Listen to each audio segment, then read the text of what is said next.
I have said this before, and I'll say it again. Even though Jake and I are Gen Z, unfortunately, right, Gen Z? Speak for yourself. Okay, what the fuck? I'm the silent generation. Emotionally, you know, they're like really old. They're like, I'm deep. They're like dead.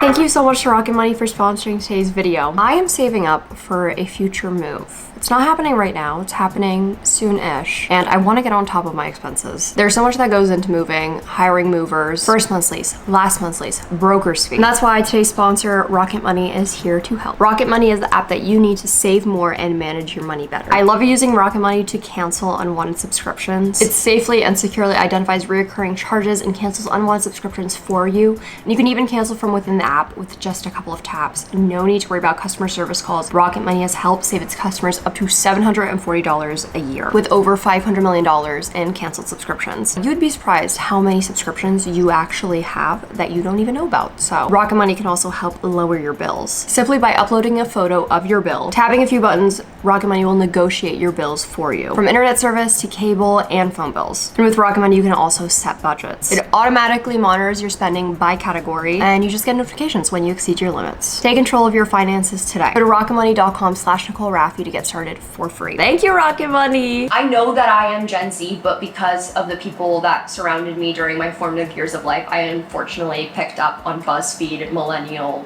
coded humor, and so like I am Zillennial. Millennial passing. In all seriousness, this book genuinely is very triggering for me. I don't know. It's triggering for me too. Did you even read what it's about? No. Don't It's that. a Colleen Hoover book. Okay, yeah, It's triggering understood. for me. I don't think that I'm going to be able to go see the movie. Which, by the way, something really special. So you're not spending any time with me on my birthday. And you just like close your eyes. Like what? You're really scared of a movie? Just close your eyes. Like 75% of the movie. Oh, closing your this eyes. book triggers you? Just close your eyes. Snowflake. Snowflake? I can understand why this is her most popular and why this is turning into a movie, because I can understand how this has probably maybe helped people. Oh. I will. Hey. Yes, I know. That's a nice I know. thing for you to say. I know. I'm trying to be nice. That's really nice. I got told that I was a mean bitch on Reddit once, and I'm trying this new thing where Turning I'm over a nice. new me. Yeah, Yes. guys, this is a new me. Colleen Hoover, you did it. Forgiven. You did it again! I can understand how somebody would like this book and how it could help somebody, but I feel like every single Colleen Hoover book has like its tragedy. You know what I mean? Like whether like the fucking baby drowns or like No, that was like a pretty happy the part. ex-girlfriend gets shot. Also pretty happy. I think that is the basis for a Colleen Hoover book. She is known for her twists and turns. Oh, a plot? I'm gonna say this one thing. This is the only mean thing that I'll say about Colleen Hoover this whole video. Oh, that's That's big not claim. true. That's not big true. claim. That's not big true claim. at We're all. gonna have She is so fucking predictable. It hurts. It hurts so goddamn bad. I knew that this book was going to be so difficult for me to read, not only because of the contents of it, but because it also is a Colleen Hoover book, that I had to go to the beach to go and read it. Which may sound like, oh, you had to go to the fucking beach. No, I had to, because I couldn't read it at any of the fucking local coffee shops around here. And if they saw me open with this up, they'd be like, oh, she's not cool anymore. I went to Target to go pick these up, and the guy like who gave them to me, he was being so nice, and he's like, oh my god, your tattoos are so cool, like you look so cool. Like he was being genuinely just a really nice guy. Like goes to the back when he hands me the Colleen Hoover books, like literally it's like he was like, oh my god, like all our coolness factor like went away, and he's like, he couldn't even like look me in the eye. I couldn't even look him in the eye. At least my thoughts before we get into this and read it, my conclusion of this is I can understand why somebody else might like it. I can understand why this is her most popular. Blake Lively didn't have to take the role. Like she didn't have to She do produced that. the movie. Oh fuck, I did not know that. Like, oh damn. Blake Lively loved this book so much that she funded the movie. Oh, I didn't know that. That's why in the first trailer, it was a Taylor Swift song, because they're best friends. Okay, show off your nails. Can you do like a little Just the one. Can you see it? Arizona theme? Yeah, I paid $170 to get these done. Just the one hand? Yeah, well, this is the one that I need for like the Coke. And then these other three, I was just like, well, I can't just have one. Everyone's gonna know that I do Coke. I need to start doing coke. Today's been crazy, guys. Today, I'm reading a Colleen Hoover book. I accidentally took double the dosage of my antidepressant, so I'm never gonna be depressed ever again. It like canceled it all out. And on top of that, Tisha P just mentioned me in her newest podcast. If that's not a fever dream, I don't know what is. Literally, this is all a fucking hallucination. Wait, I'm curious, what would you title this video now? Like, how We you read read the it? most heartbreaking Colleen Hoover book. Heartbreaking. We read the most tragic Colleen Hoover book. We read The most popular? Colleen Hoover book. Okay. We read the most triggering. Ooh, we read the most triggering Colleen Hoover book. We read the most triggering Colleen Hoover book. Do you want to start off? Do you want to toast? Do you want to Toast? Do you want to What do we start us off? Do you want normally to edge us off? Do you want to like get us going? Do you want to like? To Colleen, may you stop. For my father, who tried his very best not to be his worst. And for my mother, who made sure we never saw him at his worst. Oh, that's sad. Part 1. As I sit here with one foot on either side of the ledge, looking down from 12 stories above the streets of Boston, I can't help but think about suicide. Oh, we have to do Boston accent. Oh. Oh no. I don't know how to do a Boston accent. I like my life enough. Wait, not my own. I like my life enough not... Are you dumb? No, I am. I literally am. Like, we're 3 sentences in. You can tell how this is gonna go. Not my own. I like my life enough to want to see it through. I'm more focused on other people and how they ultimately come to the decision just to end their lives. Do they ever regret it? They're dead. In the moment... That's not funny. That's not funny. I'm sorry. We love the alive community. We love the alive community. We also love the dead community. So does the guy in Verity. Call back. In the moment after letting go and the second before they make impact, there has to be a little bit of remorse in that brief free fall. Do they look at the ground as it rushes toward them and think, wow, crap, this was a bad idea? Somehow, I think not. I think about death a lot, particularly today, considering I just, 12 hours earlier, gave one of the most epic eulogies the people of Plethora, Maine have ever witnessed. What would you say is your eulogy? I don't know what that means. What would you say at my funeral? What would your That eulogy would be at my your funeral? eulogy. My urology? I love Curology. Don't get me wrong. The eulogy I delivered wasn't profound enough to make history, like the one Brooke Shields delivered at Michael Jackson's funeral, or the one delivered by Steve Jobs' sister, or Pat Tillman's brother, but it was epic in its own way. I was nervous at first. It was the funeral of the prodigious Andrew Bloom, after all, adored mayor of my hometown, Plethora, Maine, husband of the highly adored Jenny Bloom, the most revered teaching assistant in all of Plethora, and father to Lily Bloom, that strange girl with the erratic red hair who With the erotic red hair. with the erotic red hair, who once fell in love with a homeless guy and brought great shame upon her entire family. Damn.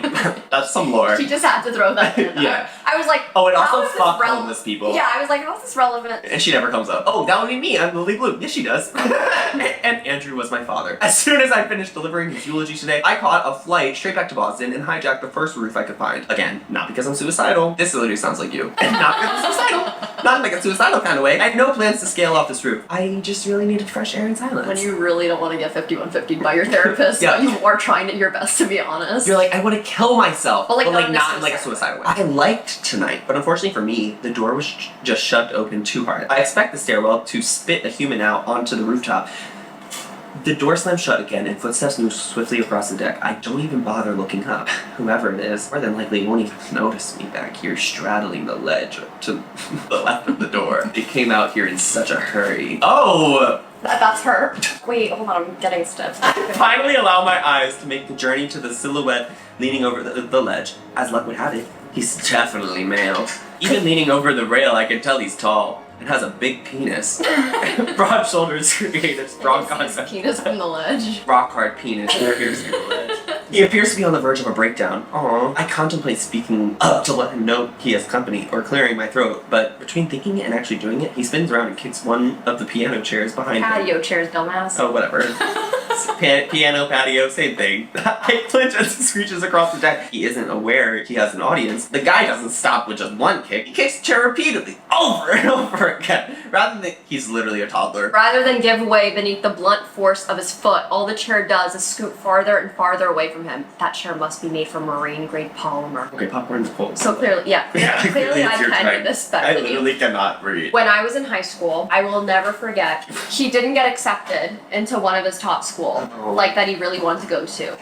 He didn't get to go in. So me, one other girl, and one other guy are like in the choir room. We're all like being calm and quiet, and this kid just storms in and like kicks the shit out of like one of the choir chairs, and like it flies across the room. And I was like, now what's this mess? Like, Not you have to standing do this? up. No. To like tell me. So fucking dramatic. And I was like, now why would you do that? You know everyone in this goddamn school has had like an abusive father and doesn't want to seem like being like doesn't like violent. loud noises. Jesus, like all of us are fucking scared of something. Like why did you just do that? You're so pathetic for that. Oh, boo-hoo, you didn't get to go into your top one school. You got to go into your top number 2 school, which was arguably just as good, if not better. As you can tell, I'm so salty about this. Why the fuck did you kick a chair like that? And then like his friend is like, all right, ladies, like you should probably get out of here. And I'm like, oh fuck off! Oh fuck off! I once watched my father back over an outdoor patio table made of marine grade polymer, and I practically laughed at him, dented his bumper, but didn't even put a scratch on the table. And this man's like destroying it. No, nothing's happening to it because it's marine grade polymer. So she's like, oh my god, I know that this is marine grade polymer. She's so annoying for that. Oh, she says it again later. Oh, I know. Because that's like millennial humor. It's like, I need to get something marine grade polymer. Maybe I need to invest in a marine grade polymer patio chair. I stare at the guy a moment longer, wondering if he's ever going to move. He's just standing there staring down at the chair. His hands aren't in fists anymore. They're resting on his hips. I notice for the first time how his shirt doesn't fit him very well around his biceps. It fits him everywhere else. His arms are huge. He begins fishing around in his pockets until he finds what he's looking for. What I'm probably sure is an effort to release even more of his aggression, he lights up a joint. I'm 23. I've been through college and have done this very same recreational drug a time or two. Pussy, you haven't smoked weed at least. Crack. I'm not gonna judge the guy for feeling the need to toke up in private. But that's the thing, he's non-private. He just doesn't know that yet. He's not whipping his dick out, he's literally just like, he is smoking private. one. I feel his voice in my stomach. That's not good. Voices should stop at the ear. Sometimes, not very often at all, actually a voice will penetrate past my ears and reverberate straight down through my body. It's one of those voices, deep, confident, a little bit like butter. What's your name, he asks, and she says, Lily. I hate my voice. It sounds too weak to even reach his ears from here, much less reverberate inside his body. He lifts his chin up a little and nudges his head towards me. Will you please get down from there, Lily? It isn't until he says this that I notice his posture, standing straight up now, rigid even. Oh, he stiffens. I glance down at my legs and then back up at him. No thanks, I'm quite comfortable where I am. He turns a little like he can't look straight at me. Please get down. It's more of a demand now. Please get down. Despite his use of the word please. You're a mere 3 inches from falling to your death. I've been around enough of that for one day. He motions to me to get down again. You're making me nervous. Not to mention ruining my high. Oh, he cares about her. He's high already off of one puff. You know what he did? He blinkered. Oh, he blinkered. He blinkered. Everybody should blinker before these videos. So what did that chair do to make you so angry? He looks at me. He really looks at me. Was it a woman? I inquired. Did she break your heart? He laughs a little with that question. If only my issues were as trivial as matters of the heart. Why do you need fresh air? He asked. Because I buried my father today and gave an epically disastrous eulogy, and now I feel like I can't breathe. I face forward again and slowly exhale. We just want to talk for a little while. And then they talked again. What brought you to Boston? My residency, and my sister lives here. He taps his foot and says, right beneath us actually, married a tech-savvy Bostonian, and they bought the entire top floor. I look down, the entire top floor. Are you a doctor? He nods. Neurosurgeon. Less than a year left of my residency. He is? And then it's official. Stylish, well-spoken, and smart. And smokes pot. If this were an SAT question, I would ask which one didn't belong. Should doctors be smoking weed? Pop or Jake? What's another great mystery of Boston? Your name? As soon as I say it, I slap my hand against my forehead. Stop it! Stop it! Stop it! He's like, damn, she's hot. It sounded so much like a cheesy pickup line. The only thing I can do is laugh at myself. I just think about those TikToks. They're like, your name. Did I just say that? It's Ryle. Ryle Kincaid. Is that a fucking stupid name? That's the dumbest name It I've should ever be heard. Sincade. Lily. Yeah, it should be Sincade, first of all. Ryle? Ryle? You know what I think it is? I think Colleen Hoover's like dream with all of this stuff is that she creates new baby names. Like I think she like gets off on the idea that if she doesn't use simple names that people will name their babies after these characters because they have such weird fucking names usually. So I think that's why she does There's this. gonna be a big influx of Ryles coming up. There's gonna be an influx of Verities. No. Yeah! Verity? I sigh, sinking into myself. That's a really great name. She's lying. Why do you sound sad about it? Because I'd give anything for a great name. You would? You don't like the name Lily? I tilt my head and cock an eyebrow. My last name is Bloom. He's quiet. I can feel him trying to hold back his pity. I know. It's awful. It's the name of a 2-year-old little girl, not a 23-year-old woman. But what makes it even worse is that I absolutely love gardening. I love flowers, plants, growing things. It's my passion. Oh god, she's so boring. Like again, it's My like, mother likes gardening and flowers. and her name is Lily Bloom. Oh, I'm sorry, I forgot that was your mom's name. Your mom's name is Azalea. Azalea Bush. Thanks. Yeah, then there's me, Rose Thorn. It's always been a dream of mine to open a florist shop, but I'm afraid if I did, people wouldn't think my desire was authentic. They would think I was trying to capitalize off of my name and that being a florist isn't really a dream job. But what's that matter? It doesn't, I suppose. So what's your middle name, Lily Bloom? I groan, which makes him perk up. You mean it gets worse? I drop my head in my hands and nod. Rose? I shake my head. Worse. Violet? I wish. I cringe and mutter. Blossom. That is a terrible middle name. Your parents must be real assholes. One of them is. was. My father died this week. He glances at me. Nice try. I'm not falling for that. I'm serious. That's why I came up here tonight. I think I just needed a good cry. I don't think being a little guarded is a negative thing, I say. Naked truths aren't always pretty. He stares at me for a moment. Naked truths? He repeats. I like that. Tell me a naked truth, Lily. Pertaining to what? He shrugs. Something you aren't proud of, something that will make me feel a little less screwed up on the inside in my dark, twisted mind. My father was abusive. Not to me, to my mother. He would get so angry when they fought sometimes, he would hit her. When that happened, he would spend the next week or two making up for it. He would do things like buy her flowers and take... Why are you smiling? You're so fucked up for that. You're so evil and twisted and dark and disgusting. He would buy me stuff because he knew I hated it when they fought. When I was a kid, I found myself looking forward to the nights where they would fight because I knew if he hit her, the 2 weeks that followed would be great. I paused. Why did she say that? Why did she say Listen, that? that's like naked truths that you like talk about deep into like 4 years in therapy, not Yeah. to a man that you Like, just met that that on was roof kicking. that has ding-a-ling hanging up the side of it. Like she was ready Why to did say she say that. that? She was like, "Oh, I secretly did like getting." When my mother, I'm not sure if I ever admitted that You to know myself. what? This may be like this may No. sound so insensitive. We need like a disclaimer. I'm sorry. Do you want us to make fun of the book? As a person who was in this exact same situation, I never once was like, I can't wait till my mom gets fucking hurt. And listen, and maybe so, there is someone out there who did feel that way, and for that, like, I'm so sorry. Like, that must be so complicated, and you must, like, deep down hate yourself or struggle with that. I don't know. That's a crazy thing to admit, at That least is a for, like, a crazy- naked truth. Like, at least I would have said something Yeah. like, oh, like, I like the smell of my own farts, or like, oh, like, My penis smells bad. No, that's just you. Like, Oh. no one else struggles with it. I pause. I'm not sure I ever admitted that to myself. Of course, if I could, I would have made it to where he never touched her. But the abuse was inevitable with their marriage, and it became our norm. When I got older, I realized not doing something about it made me just as guilty. I spent most of my life hating him for being such a bad person, but I'm not so sure I'm much better. Your turn! I tell him, based on his reaction, I think he might not want to play his own game. He sighs heavily and runs a hand through his hair. It has press-ons on it, and they look like Arizona bottles. I watched a little boy die tonight. His voice is despondent. He was only 5 years old. He and his little brother found a gun in his parents' bedroom. Laughing. My God, you're such an insensitive person. And I hope that the I thought internet this was a safe space for guns.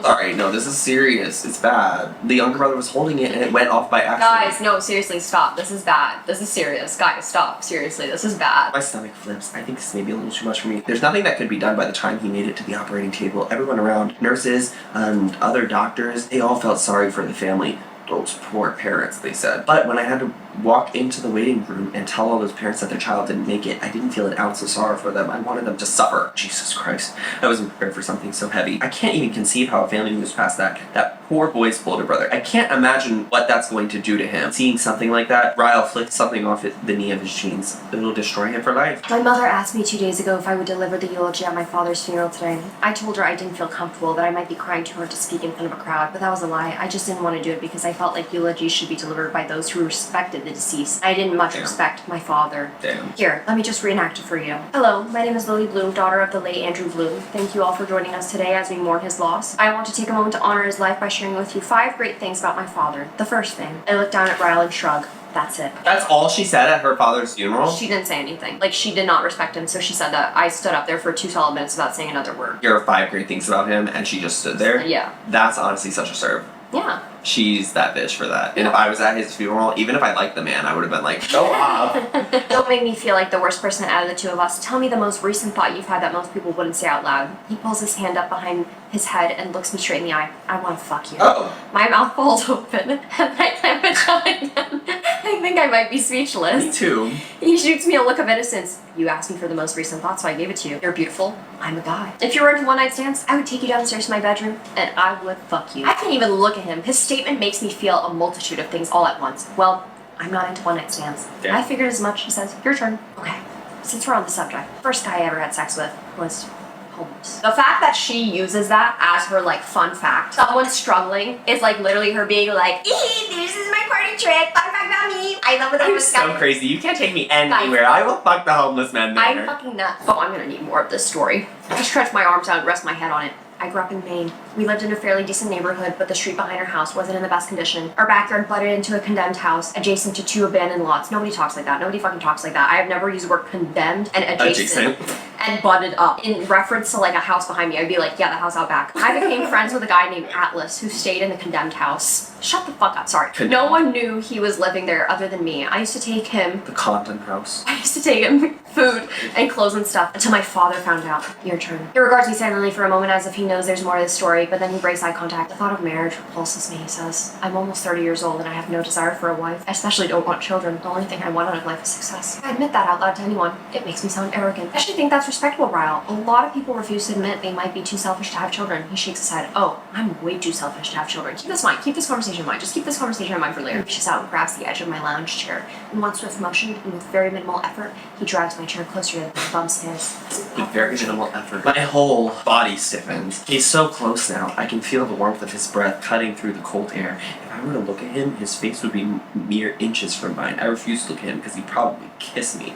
And I know absolutely nothing about this guy other than a couple of naked truths. How far would you go, Lily? His voice is smooth. It travels straight to my toes. I don't know. His fingers begin to crawl toward the hem of my shirt. He begins to slowly inch it upward until a slither of my stomach is showing. Oh, Jesus, I whisper, feeling the warmth from his hand as he slides up my stomach. Like, she said no. Like, she's not interested. He looks awful hungry. Oh, God, I hate when men look hungry. It's like, go get something to eat. Go to Wawa, dude. Go to Wawa. Is this too far? He asked. She was like, no, I'm not into one night stands, so why is he being like, alright, so how far are we going then? Like, I don't know. Like, isn't this getting weird? No, I think this is getting completely normal and fine. Is this too far? I don't know where this side of me is coming from, but I shake my head and think, not even close. With a grin, his fingers brush the underneath of my bra, lightly trickling over my skin that is now covered in chills. As soon as my eyelids fall shut, the piercing of a ring rips through the air. His hand stiffens, and we both realize it's a phone. His phone. I frown when his hand slips from beneath my shirt. He fumbles in his pocket for his phone, standing up and walking several feet away from me to take the call. He considers me for a moment, then holds up a finger. Don't move, he says, reaching for his phone again. He walks closer and holds it up as if he's about to snap a picture at me. I almost object, but I don't even know why. I'm fully clothed. It just doesn't feel that way for some reason. I have no idea what he plans to do with that picture. Probably jerk off to it later. But I like that he took it. I like that he had the urge to remember what I look like, even though he knows he'll never see me again. Chapter 2. Lucy, the roommate who loves to hear herself sing, is rushing around the living room, gathering keys, shoes, a pair of sunglasses. I'm seated on the couch, opening up shoeboxes stuffed with some of my old things. You work today? Lucy asks. No, I have bereavement till Monday. She stops in her tracks. Monday, she scoffs. Lucky bitch. Yes, Lucy, I'm so lucky my father died. I don't know, she was kind of funny with this. Yes, I'm so lucky my dad died. I think he should have died much sooner. Men should die soon. Men used to die sooner. Men used to go to war and die at like crazy. 35. Yeah, I know. Now men's life expectancy has extended, and that's crazy. Or worse, they would survive war, come back, and make everybody's life a little No! better, and then die of old age. That's fucked up. I move a few old letters and newspaper clippings aside. Beneath all of it, I find what I was hoping was inside these boxes, and also sort of hoping wasn't. My Ellen DeGeneres diaries. It wasn't technically a diary. I addressed each of my entries to Ellen DeGeneres. Oh my god. Oh my god. I didn't even know that. I didn't even know that. Stop. This is crazy. That's why. Stop. This is crazy. Ellen's last stand-up is happening soon. No, her stand-up is like her last stand-up. Like. Oh right. She's gonna be in a wheelchair in the movie. Maybe. I mean, this was filmed in the past, so. It's like, just sad. I just think it's sad they're cutting her legs off. I don't believe that there's anything anybody could do to get canceled so hard that they cut off your legs. Especially not a woman. For your last stand-up. I know. I wonder if they're gonna include the Ellen Diaries in the movie now that she's like canceled. It's probably gonna be someone else. Who? The That Taylor could be Swift funny. Diaries. We don't The even- Taylor Swift Diaries. How much you want to bet it's gonna be the Taylor Swift Diaries? I began watching the show the first day it aired in 2003 when I was just a little girl, and I watched it every day after school and was convinced Ellen would love me if she got to know me. That's honestly tea. Me too. I did that. I'm not lying. I was like, I think I almost emailed Ellen when I was younger to be like, hi, like, I'm in a really bad situation. I'm gay. Dude, and my you parents would have called said me, Dr. can Phil I? for that. No, I don't want my parents on the show. I want to go on Ellen, and I wanted Ellen to adopt me. That's like real. That's like the real. You know how in your OCD video you're like, I'm gonna get really vulnerable here? Like, that was the most vulnerable thing I've ever said in my entire life. Stop, and now she's canceled! And she didn't respond! Exactly. And she never fucking adopted you. She didn't even send you resources. I hate you! I flip it open, searching for the day I met Atlas. There wasn't much that happened in my life worth writing about before he entered it. Somehow I filled 6 journals full before he ever came into the picture. Isn't it so sad that Colleen Hoover just keeps writing about how like women's lives were not worth writing about until a man comes into their life? Dear Ellen, I'm in a bad situation, and I really appreciate if you adopted me. You remember a while back when I told you about Mrs. Burlinson, who lived behind us, she died the night of that big snowstorm. My dad said she owed so much in taxes that her daughter wasn't able to take ownership of the house, which is fine by her, I'm sure, because the house was starting to fall apart anyway. It probably would have been more of a burden than anything. The house has been empty since Miss Burlinson died, which has been about 2 years. I know it's been empty because my bedroom window looks right over the backyard and there hasn't been a single soul that goes in or out of the house since I can remember. Until last night, I was in bed shuffling cards. I know that sounds weird, but it's just something I do. I don't even know how to play cards, but when my parents get into fights shuffling cards just calms me down sometimes and gives me something to focus on. Anyway. Girl, get a real hobby. No, like, do what I did. really. Like, pace my room and pray. Colleen Hoover thinks women are so boring that when they're alone, they're just shuffling cards, and they don't know how to fucking play any of the games. Like, that's not true at all. She's not Real coloring. women, when they're bored and their parents are fighting, or like picking at their skin, plucking their eyebrows, like pacing around the room, naming every single person in their class. Like, damn, prank for the Pope. Restarting. Anyway, it was dark outside, so I noticed the light right away. It wasn't bright, but it was coming from that old house. It looked more like a candlelight than anything, so I went to the back porch and found Dad's binoculars. I tried to see what was going on over there, but I couldn't see anything. It was way too dark. This morning, when I was getting ready for school, I saw something moving behind that house. I crouched down at my bedroom window and saw someone sneaking out the back door and went and stood at the bus stop. I've never seen him before. It was the first time he rode my bus. He sat in the back and I sat in the middle, so I didn't talk to him. When he got off the bus, I saw him walk into school, so he must go there. Dear Ellen. Okay, so I found out who the guy is, and yes, he's still going over there. It's been 2 days, and I still haven't told anyone. His name's Miss Corrigan, and he's a senior. Popcornful. I went inside my house and made a couple of sandwiches. I grabbed 2 sodas out of the fridge and a bag of chips. I put them in a lunch bag and I ran it over to the abandoned house and set it on the back porch by the door. I wasn't sure if he saw me, so I knocked real hard and then ran back to my house and went straight to my room. By the time I got to the window to see if he was going to come outside, the back was already gone. Now I'm kind of nervous now that he knows I know he's staying there. I don't know what I'll say to him if he tries to talk to me tomorrow. This morning when I got to the bus stop, Atlas was already there. It was just the 2 of us at first, and I'm not gonna lie, it was awkward. I could see the bus coming around the corner, and I was wishing it would drive a little faster. Right when it pulled up, he took a step closer to me, and without looking up, he said, "Thank you." The doors opened on the bus, and he let me walk on first. I didn't say "you're welcome" because I was kind of shocked by my reaction. His voice gave me chills, Ellen. Has a boy's voice ever done that to you? Oh wait, Her girl sorry. quivered. Has a girl's voice ever done that to you? She's so inclusive. Becoming like a Colleen Hoover, like. I love Colleen. I wish I wore my wig, because I look like her in it. So I made my voice whisper, "Why don't you live at home with your parents?" He stared at me for a few seconds like he was trying to decide if he wanted to trust me or not. Then he said, "Because they don't want me to." What time did your parents get home? Around 5, I said. It was 3:45. He nodded and he looked like he was about to say something else, but he didn't. He just nodded again and started walking toward the house with no food or electricity or water. Now, Ellen, I know what I did next was stupid, so you don't have to tell me. I called out his name, and when he stopped and turned around, I said, "If you hurry, you can take a shower before they get home." And he stared at my face for a minute. "What's your name?" he said as he slung the back over his shoulder. "Lily." If Ryle can say it, we're here right now. I tell him the naked truth that I was a little bit relieved when my father became too ill to physically hurt my mother. It completely changed the dynamic of their relationship, and I no longer felt obligated to stay in plethora. Sorry. 6 months later, my mother turns and assesses the building, running a finger over the windowsill next to her. She picks up a layer of dust and wipes it between her fingers. It needs a lot of work, I know. I point at the windows behind her, but look at the storefront. It has potential. It needs a lot of work. Like, I'm sorry, but like a little bit of dust on something isn't like a lot of work. Just take a fucking Swiffer. Sorry, no offense. Sorry. It needs to be cleaned. If things work out and your floral shop is successful, then people will say it was brave, bold, smart business decision. We both begin to stand when the front door opens. There are shelves in the way of the door, so I careen my head around them and see a woman walk in. Her eyes briefly scan the room until she sees me. "Hi," she says with a wave. She's cute, she's dressed well, but she's wearing white capris. A disaster waiting to happen in this Dust Bowl, and really last season. And fugly. And it's after Labor Day. Yeah. Speaking of which. Hi, Mom. No way. No fucking way. Sorry, Mom. Sorry. I didn't mean to curse. I'm sorry, Mom. Tisha P just DM'd me. No! Are you serious? Sorry. She liked my video. She said, "You are the fiercest." That's the most insane.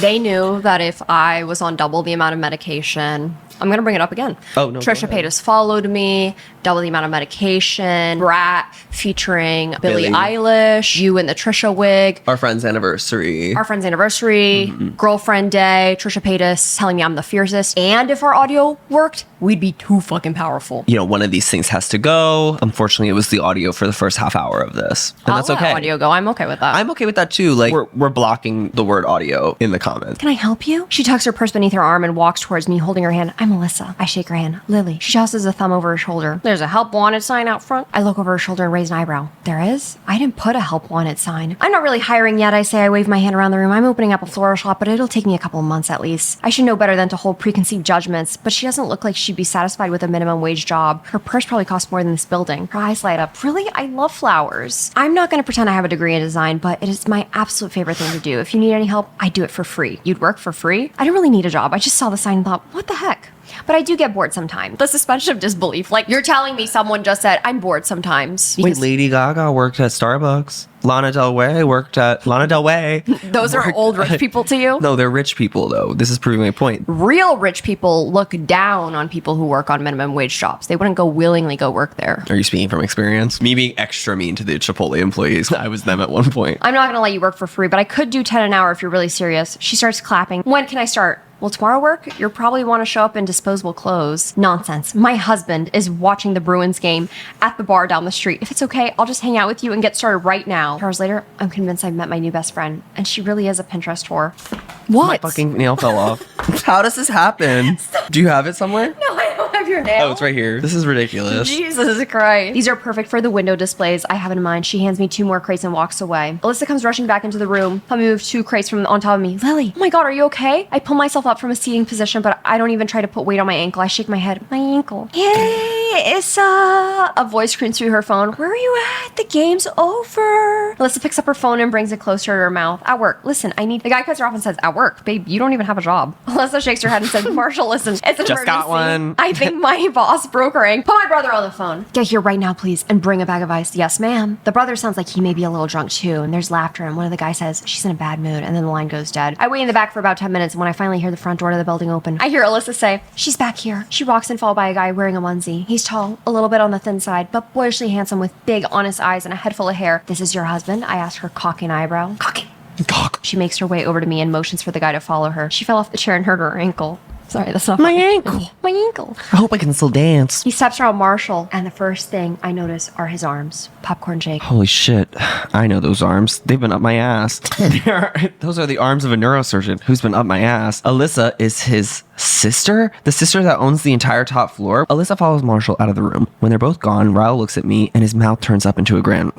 I won't charge you for this, only because I'm slightly inebriated, he says with a twink. I rest my head against the wall beside me. I stare at him, just like he's staring at me. You want to hear the naked truth? He nods. My pussy. I wanted to go back into your room Oh, pussy, my love. Oh, pussy, my love. Wait, stop. That's what she wrote to Ellen. Dear Ellen. Oh, pussy, my love. My lovely pussy. I wanted to go back onto your roof on more than one occasion since that night, but I was too scared you'd be there. You make me nervous. My turn? I nod. I still very much want to fuck you. I'm very attracted to you too. There's not much about you I don't like, but I kind of hope we're never around each other again because I don't like how much I think about you, which isn't all that much, but it's more than I'd like. It's weird that it happened twice. I think about you when I'm around you, and then when you're gone, I forget you exist. Isn't that romantic? What's it called? Object permanence issues? Yes. Yeah. He's like a baby.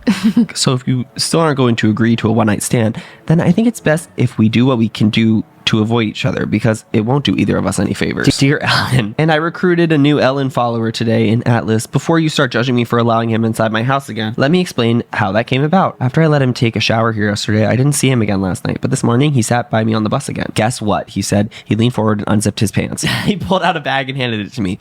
I found these in the garage. I tried to clean them up for you because they were covered in old dirt, but I can't do much without water. Finally, I looked down at the bag and opened it. It looked like a bunch of old gardening tools. How old are you? He asked. 15. The look in his eyes made him seem a little bit sad about my age, but I don't know why. You're in 10th grade? I nodded. I don't know how long I'll be staying at that place, he said, bringing his voice down again. But if you ever need help with gardening or anything after school, it's not like I have much going on there, being as though I have no electricity. Dear Ellen, I can hear him yelling at her now. Her parents are fighting?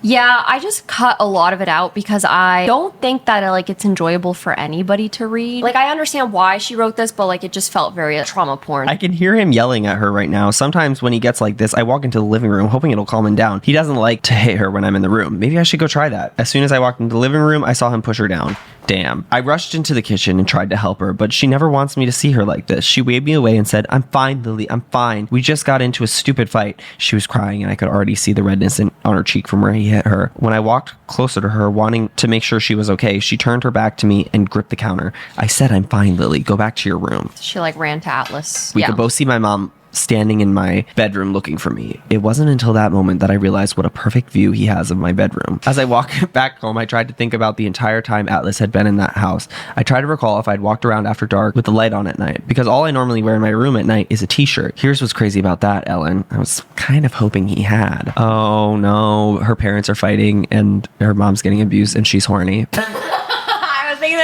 I was thinking the same thing. She's like, fuck, my mom just got hit, but I really hope that he saw my boobies. Chapter 5, Popcorn Nicole. I walked to the door and checked the peephole before opening it. I don't recognize him at first because his head is down, but then he looks up and to the right and my heart freaks the hell out. What is he doing here? Ryle knocks again and I try to brush my hair out of my face and smooth it down with my hands. Do you have any idea how many doors I've knocked on to find you? I shake my head because I don't. You never told me which apartment was yours, he said. Matter of factly, you said you lived in this building, but I couldn't remember if you said which floor. Can I come in? I glance over my shoulder and then open the door further. I guess if you tell me what you want. There's a really big naked truth coming, okay? He said, brace yourself. For the past week, I haven't been able to get you out of my head. I don't know why. At work, at home, all I can think about is how crazy it feels when I'm near you, and I need you to make it stop, Lily. He's like, help me, please. I can't stop thinking about you. We have to fuck. No, literally. Now. No, that is like the most insane thing I've ever heard. So pathetic. Something that I would like you to notice is that Colleen Hoover is fucking obsessed with men in dirty scrubs. There were people in my comments who work in hospitals who literally were like, no, like people take off their scrubs immediately, like the second that he you has can, C. because diff it is all disgusting. over him. He literally has MRSA. He literally has piss and shit all over his fucking scrub. I just got a 48-hour shift, he says dismissively. I need to Lily. fuck. Who the fuck wants to have sex after you're sweaty, didn't shower for 48 hours, like feeling nasty, and you're like, I need to. I just got out of a 40-hour shift. My pee-pee is lonely. That's what he's saying. He nods and then makes it like he's walking to the door to leave, but as soon as he reaches me, he spins towards me and slaps his palms against the door on either side of my head. I gasp at the proximity and his persistence. Please. I shake my head even though my body is starting to trade sides and beg my mind to cave to him. I'm really good at it, Lily, he says with a grin. You'll barely even have to do any work. That is so vile. Dude, I think you're genuinely in a manic episode. My pussy is rejuvenating. My pussy will heal you. My love. Why can't you just masturbate? He wraps his arms around my waist. Please, Lily. He says as though self-deprecating laughter. Please have sex with me. For anybody who like is not looking at the screenshots on screen, which by the way takes a lot of fucking time. Just know that it genuinely says in writing, please have sex with me. Yeah, we didn't make that up. Sometimes we embellish. I close the door behind me, wondering how in the hell this guy talked me into this. It's the scrubs. The scrubs are my weakness. It has nothing to do with it. Oh my god. I wonder if there's a way he could leave them on during sex. Girl, there is literally brain juices on there. He's a neurosurgeon. There are brain juices on there. That's what I'm saying. I think I might be able to do this. I can totally have a one-night stand. I'm 23 years old. I open the door and he's still there on my bed. I'm a little disappointed to see that his scrub top is on the floor, but I don't see his pants, so he must still be wearing them. That is disgusting. Damn, you're getting in my bed with pants that were around brain juice. Literally, like, you are bringing in syphilis into my bed. No, I'm like, I can't stop thinking about that. The fact that he thought that he could sleep in his scrub. And she's like, oh my god, cute.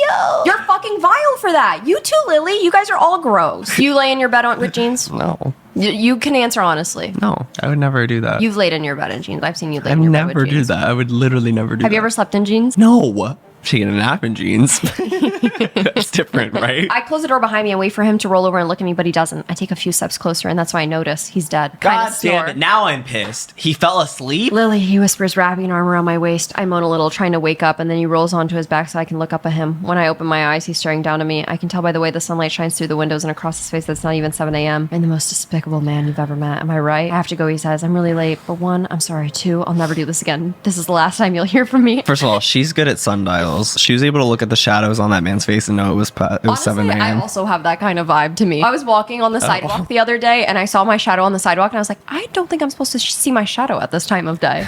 And I was a little bit worried. Come on, Puxatawny, Phil. I almost called 911. I was like, something really bad has happened. They moved the sun. I just saw my shadow at 9 a.m. and I wasn't supposed to. At what point do you want us to 5150 you? Like when it gets that bad? Or like do you want us to wait a little longer? Wait a little longer. Let me make content out of it first. Okay. Besides, I have my own life goals to worry about now, and I'm really excited about them. So much so that I really don't have time for a guy in my life anyway. No time. Nope. Busy girl here. I'm a brave and bold businesswoman who had zero fucks to give for men in scrubs. Popcorn shake. She had actually literally one fuck to give for that man. It's been 53 days since Ryle walked out of my apartment that morning, which means it's been 53 days since I haven't fucked him. I've heard from him. I don't know if we'll get any customers today, but... Are you just looking for any opportunity? No, but we're both acting like this is the best thing that's ever happened to us. So I don't twink that matters. Alyssa squeezes my arm when the front door begins to open. I suddenly grow a little panicked because what if something goes wrong? And then I do panic because something just went wrong. Terribly wrong. My first customer is none other than Ryle Kincaid. He looks over at me and Alyssa. This is incredible. It doesn't even look like the same building. Are you actually buying these for a girl? Alyssa asks. I am, he says. His eyes meet mine and he adds, I don't think about her very much though. Hardly ever. Alyssa grabs a card and slides it to him. Poor girl. You're such a dick. She taps her finger on the card. Write your message to her on the front and the address you want them delivered to on the back. I watch him as he bends over the card and I can see his ass and his penis. That's like not even funny. I shouldn't laugh like when you say stupid jokes like that. He turns and walks out of the store. As soon as the door closes behind him, Alyssa is grabbing for the envelope. Who in the hell is he sending flowers to? She says as she pulls up the card. Ryland doesn't send flowers. Ryle doesn't You said Ryland. Ryland. Ryland, get me my Dr. Pepper. Ryland. Make it stop. Holy shit. Ryland just bought me flowers. Chapter 7. Stop fidgeting, Devin says. I'm not fidgeting. Yes, you are. And if you pull that top up over your cleavage one more time, it'll defeat the whole purpose of your little black dress. He grabs my top and yanks it back down and then proceeds to reach inside and adjust my draw. Devin! Relax, Lily. I've touched way better boobs than yours, and I'm still gay. I think people literally were like, why did Colleen Hoover write her friend literally like assaulting her in this? So I think I just met the beggar. My heart flutters down to my chest. I think the neurosurgeon has a better ring to it. I take another sip of my champagne. How do you know it was him? Did he introduce himself? He shakes his head. Nah, but he overheard Marshall introducing me to someone as Lily's date. I thought the look he gave me was going to set me on fire. Well, that's odd, a woman says. What do you suppose it is? I look up and see she's staring at a piece of art on the wall. It looks like a photo blown up on a canvas. I tilt my head to inspect it. Oh, what do you think? His voice is low and deep and right behind me. I close my eyes briefly and inhale a steady breath before quietly exhaling. I like it. I'm not quite sure what it is, but it's interesting. Your sister has good taste. You brought a date? Is it a problem that I brought a date? He tosses his empty wine glass toward the trash can in the corner of the room. He misses because he's a fucking loser, but the glass shatters and hits the bottom of the empty container. I glance around me, but no one saw what just happened. When I look back at Ryle, he's halfway down the hallway. He disappears into a room. I stand here looking at the picture again. Is that not fucking weird? He's like Batman. No, that he like throws a wine glass into the trash. Yeah, because he's like has anger management issues. I'm discovering things about this book. Does he have anger management issues? Or does he just love her so much? Sorry, I'm sorry. That was terrible. You can keep that. No, you're keeping it in. That's when I see it. The picture is blurred. It was so hard to make out at first. I can recognize that hair from anywhere. That's my pubes. This is the picture he took on the rooftop the first night we met. He must have had it blown up and distorted so no one would notice what it was. Why don't you read? Because I feel like we're coming up on the sex scene. I can't tell what you want, Ryle, and every time I get to the point where I start to not give a shit, you show up again out of the blue, you show up on my work, you show up at my apartment door, and then you show up at parties, and then I live here, he says, excusing the last one. Do you want me or do you not? He stands up straight and takes a step towards me. Oh, I want you, Lily. Make no mistake about that. I just don't want to want you. That's a terrible thing to say to someone. I know. They're leaving. Oh. Devin opens the door, but right before we step into the hallway, I hear someone yell my name. I turn around and Ryle is pushing through the crowd on the other side of the room. Lily, wait! He's walking quickly, stepping around people, growing more frustrated with every person in his way. He finally reaches a break in the crowd and makes eye contact with me It's like again. pushing people down. No, literally, like, relax. He holds my gaze as he marches towards me. He doesn't slow down. Alyssa has to step out of the way as he walks straight up to me. At first, I think he might kiss me or at least give me a rebuttal to everything I just said to him upstairs, but instead, he does something I'm not at all prepared for. He scoops me up into his arms. I need to borrow Lily for the night, he says to Devin. That okay? I look at Devin and shake my head wide-eyed. Devin just smirks and says, be my guest, traitor. You're still a traitor. Yeah, you're still a traitor. That was genuinely, and I mean this, like a really good impression of that. Thank you. Like genuinely. Were the teeth okay? Yeah. Ryle starts to turn and walk towards the living room. I look at Alyssa as I pass her. Her eyes are wide in confusion. I'm gonna kill your brother, I yell at her. This is just embarrassing. This is just fucking embarrassing, getting carried away by a man. Once the door is shut behind us, he slowly lowers my feet back to the floor. and she was a fairy. His back is pressed to the door, and his mouth is on mine, warm pressure against my lips. Despite the strength behind them, his lips are like silk. I'm shocked at the moan that rushes through me, and even more shocked when I part my lips and want more. His tongue slides against mine and releases my wrist to grab my face. His kiss grows deeper, and I grasp at his hair, pulling him closer, feeling the kiss. Both of us become a medley of moans and gasps at the kiss bring us over the edge, our bodies wanting more and more as our mouths can deliver. I feel his hands as he reaches down and grabs my legs, lifting me up and hooking them around his waist. Both of us have like a voice, but we've been reading for too long. We're just like, Did you know I was taught like an anchoring voice when I was a media studies and I production did not major? know that about you. Because Looking at him while I still feel his lips on mine is more than I can deal with right now. I had that picture made the day after I took it, he says. It's been in my apartment for months now because Ew. you were the most beautiful thing I'd ever seen and I wanted to look Jerk at off it to every it. single day. Oh, why are you hurting? He drops his forehead to mine and says, because I have no idea what I'm doing. You make me want to be a different person, but what Ew. if I don't know how to be what you need? Never trust This that. is also new to me, and I want to prove to you that I want you for so much more than just one night. How do I prove myself to you, Lily? Tell me how and I'll do it. I don't know. My eyes instantly lock with his. Don't have sex with me. He stares at me for a moment, completely unreadable, but then he starts to nod his head like he's finally getting it. I will not have sex with you, Lily Bloom. He's walking around me to his bedroom door and he locks it. He flips off the light, leaving only the lamp on, and then he takes off his shirt and walks towards me. What are you doing? He tosses his shirt on the chair and then slips off his shoes. We're going to sleep, but first, has your father died? Good night, Lily. I can't stop smiling because this is kind of ridiculous. It's okay. Good night, Ryle. I'm so sorry, but I would not sleep next to somebody unless I had had sex with them. I just feel like sleeping next to somebody for an entire night is like a step further. Popcorn Jake. Chapter 8. The last time I spoke to Ryle was when I left his apartment on Saturday. We agreed on a trial run, no commitments yet. It's now Monday night, and I'm a little disappointed I haven't heard from him. I'm not texting him first. I decided to occupy my time with teenage angst and Ellen DeGeneres instead. Dear Ellen, Alice is the first friend I've ever had that's ever been inside my house. He's also the first friend to get to know how much I like gardening. And now he's the first friend to ever ask me why I garden. I reach down and pull at a weed and start smoking it into little pieces. We're just alike, he said. My eyes flicked to his. Me and you? He shook his head. No, plants and humans. Plants need to be loved the right way in order to survive. So do humans. We rely on our parents from birth to love us enough to keep us alive. And if our parents show us the right kind of love, we turn out better humans overall. He turned like he was about to walk home. Atlas, wait. He glanced down at me. I pointed at his hands and said, you might want to take a quick shower before you go back. Compost is made from cow manure. He lifted his hands and looked down at them, and then he looked down at his compost covered clothes. Cow manure? Seriously? I grinned and nodded. He laughed a little before I knew it. He was on the ground next to me, wiping his hands all over me. Ew. We were both laughing as he reached into the bag next to us and stuck his hands inside and smeared it down my arms. Ellen, scat. I'm confident that this next sentence I'm about to write has never been written or spoken aloud before. When he was wiping that cow shit on me, it was quite possibly the most turned on I've ever been. She has a scat fetish. Oh my god, is that what this book's about? Spice. Oh my god. I know. I am his dookie. He is my poopy. I'm sorry, let me reread that sentence again. When he was wiping that cow shit on me, it was quite possibly the most turned on I've ever been because of my scat fetish. I don't even want to describe what happened next. I'm still a little shocked by the whole thing. I opened the garage door and didn't see my mom. I just saw my dad behind the car doing something. I took a step closer and realized why I couldn't see my mom. He had pushed her down on the hood with his hands around her throat. He was choking her, Ellen. Sorry, she can't do this. She can't make this directed toward Ellen DeGeneres and make me take this seriously. Like, that's such a mess. Is that not? She just said that she was really turned on by cow shit. I didn't want to like basically include everything, but basically like she tried jumped. to intervene. Yes, and then he like pushed her off, and then she hit her head. This is a tough read. Why did everybody want us to read this and make fun of it? It's like a sad book. Should we just stop?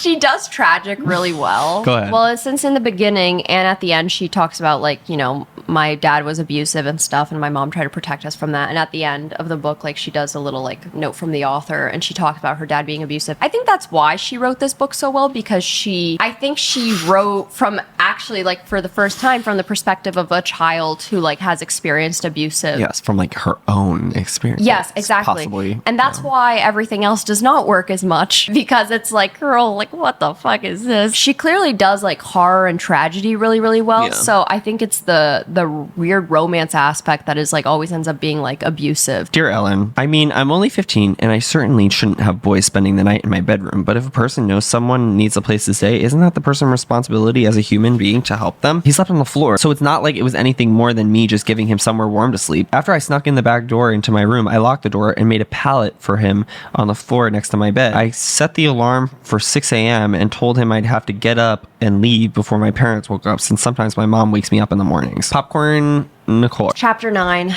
I grab my phone to call her and I look at the screen. There are 4 missed calls from Ryle. My heart immediately skips. I can't believe I had it on silent. Then I roll my eyes, annoyed with myself because I should not be this excited. Are you asleep? I guess so. Lily. A sad face was sent 10 minutes ago. Ew. I hit reply and type, nope, not asleep. About 10 seconds later, I get another text. Good. I'm walking up your stairs right now. Be there in 20 seconds. I pull him inside the apartment. Are you hungry? I can make you something to eat. He shakes his head as he wrestles out of his jacket. So I skip to the kitchen and head for the bedroom. He follows me and then he throws his jacket over the back of the chair. He kicks off his shoes and pushes them against the wall. He's wearing scrubs. He's covered in C. diff again. That's why she likes the scrubs, because they're covered in C. diff and she is a scat fetish. Bam. He smiles and puts his hands on my hips. I just assisted in an 18-hour surgery. He bends down and kisses the heart tattoo on my collarbone. No wonder he's exhausted. How is that even possible? I say 18 hours. I'm not gonna lie, at this point in the book, I start to question if he's lying about being a doctor. I slide out of the bed and retrieve some lotion out of the bathroom. I go back into the bed and sit cross-legged next to him. I squirt some lotion on my hand and then pull his arm up into my lap. He opens his eyes and looks up at me. What are you doing? Shh. Go back to sleep, I say. I press my thumbs into the palm of his hand and rotate them upward and then out. His eyes fall shut and he groans into the pillow. When I'm finished with his hands, I roll him onto his stomach and straddle his back. He assists me in pulling off his shirt, but his arms are like noodles. She's about to peg him. I'm running my fingers through his hair and massaging his scalp. When he opens his eyes, Lily, he whispers, looking at me sincerely, you might just be the best thing that's ever happened to me. That's all because she pegged him. And he was like, you're the best thing that's ever happened to me. Yeah, we skipped the part where he pegged, or she pegged him. It was graphic. Yada, yada, yada. Moves closer, sliding his hand down my thigh, pushes against me, surge of heat shoots through me. I get a fistful of hair and whisper against his mouth, I think we've waited long enough. I would very much like for you to fuck me now. Once he's back under the covers and the condom is in place, he doesn't even hesitate. Takes me brazenly in one swift thrust. I gasp into his mouth, every muscle in me tensing. His mouth is fierce and needy and kissing me everywhere he can. I grow so dizzy. Yeah, that's a problem. Dizzy. She's always fucking dizzy. Not the dizzy. I'm talking about the needy. No, like, she shouldn't be this fucking dizzy. She's dizzy all the goddamn time. Every single time there's a sex scene, she's like, I am so dizzy. I'm like, girl, you gotta get like something in your blood. An iron supplement. I can do nothing but succumb to him. He's unapologetic in the way that he fucks me. His hand comes between my headboard and the top of my head as he pushes harder and harder. You're just grazing through this. He's unapologetic in the way that he fucks me. You want me to say it in a different way? He's unapologetic. Yes. So fucks me. The bed crashing against the wall with every push. My fingernails dig into the skin of his back as he buries my face against my neck. Ryle, I whisper. Oh God, I say. Ryle, I scream. Ryle? Ryle!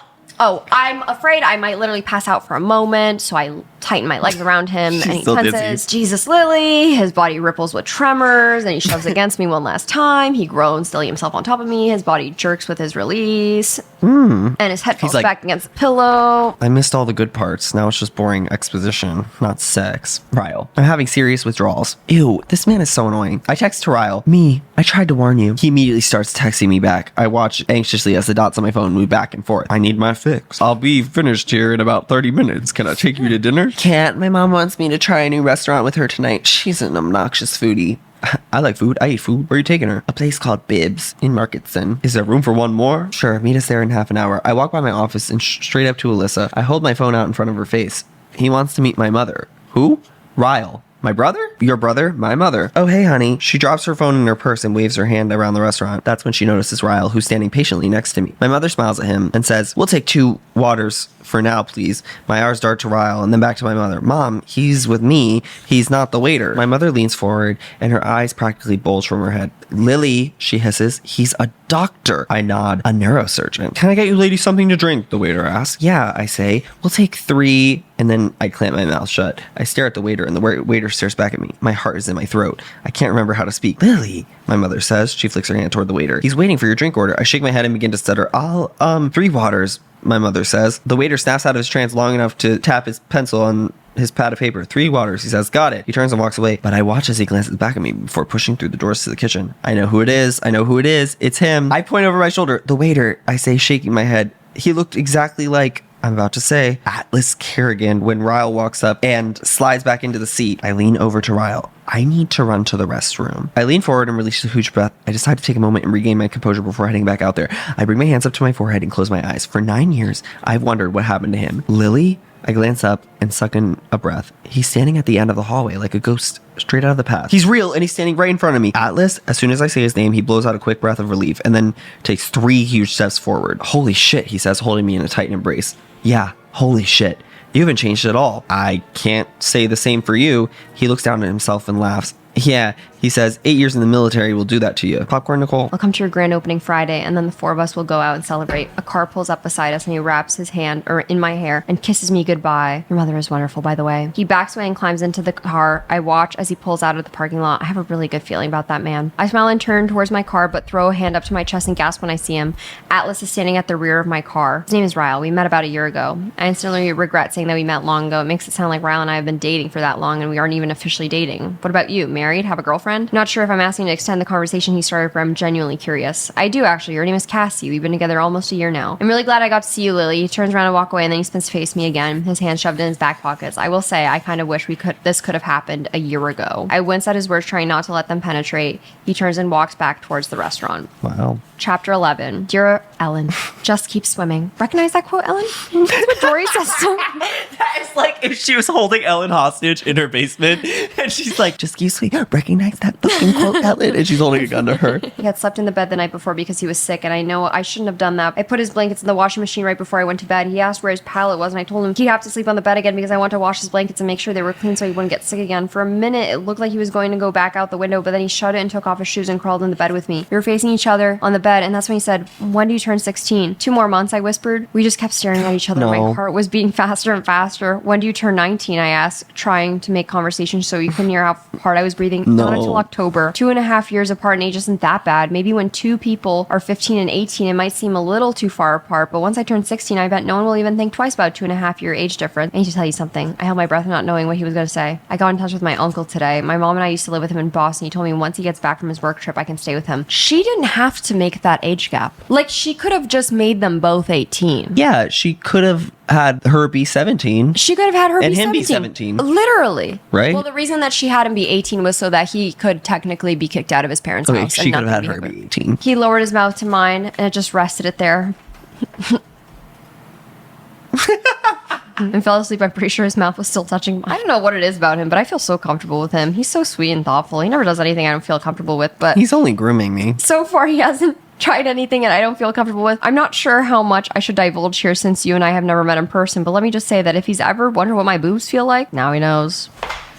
It's like, genuinely, there is actually seriously no reason for her to make her 15. Like, genuinely. The way you skip the next, 18 pages. Dear Ellen, just keep swimming and just keep swimming. He's moving to Boston. I don't really feel like talking about it, Lily. Dear Ellen, this is going to be a big one for my mother to hide. My father is usually pretty cognizant of hitting her where it won't leave a visible bruise. The last thing he probably wants for people in town to know what he does to her, because he's the mayor, remember? I've seen him kick her a few times, choke her, hit her on the back and the stomach, pull her hair. The few times he's hit her on the face, it's always been a slap, so the marks won't stay for long. I got up and went out into the living room. Ellen, he was on top of her. I walked straight to the kitchen. I opened a drawer. I grabbed the biggest knife I could find. I don't know how to explain it. It's like I wasn't even in my own body. I could see myself walking across the kitchen with a knife in my hand. Right before I made it out of the kitchen, 2 arms went around my waist and picked me up from behind. I dropped the knife, and when we were back inside my room, I just started hitting him in the chest, trying to get back out there to her. I was crying and doing everything I could to get him out of the way. He just wrapped his arms around me and said, Lily, calm down. He kept saying it over and over, and he held me there for a long time until I accepted that he wasn't going to let me go back out there. But yeah, basically, her mom knew that Atlas was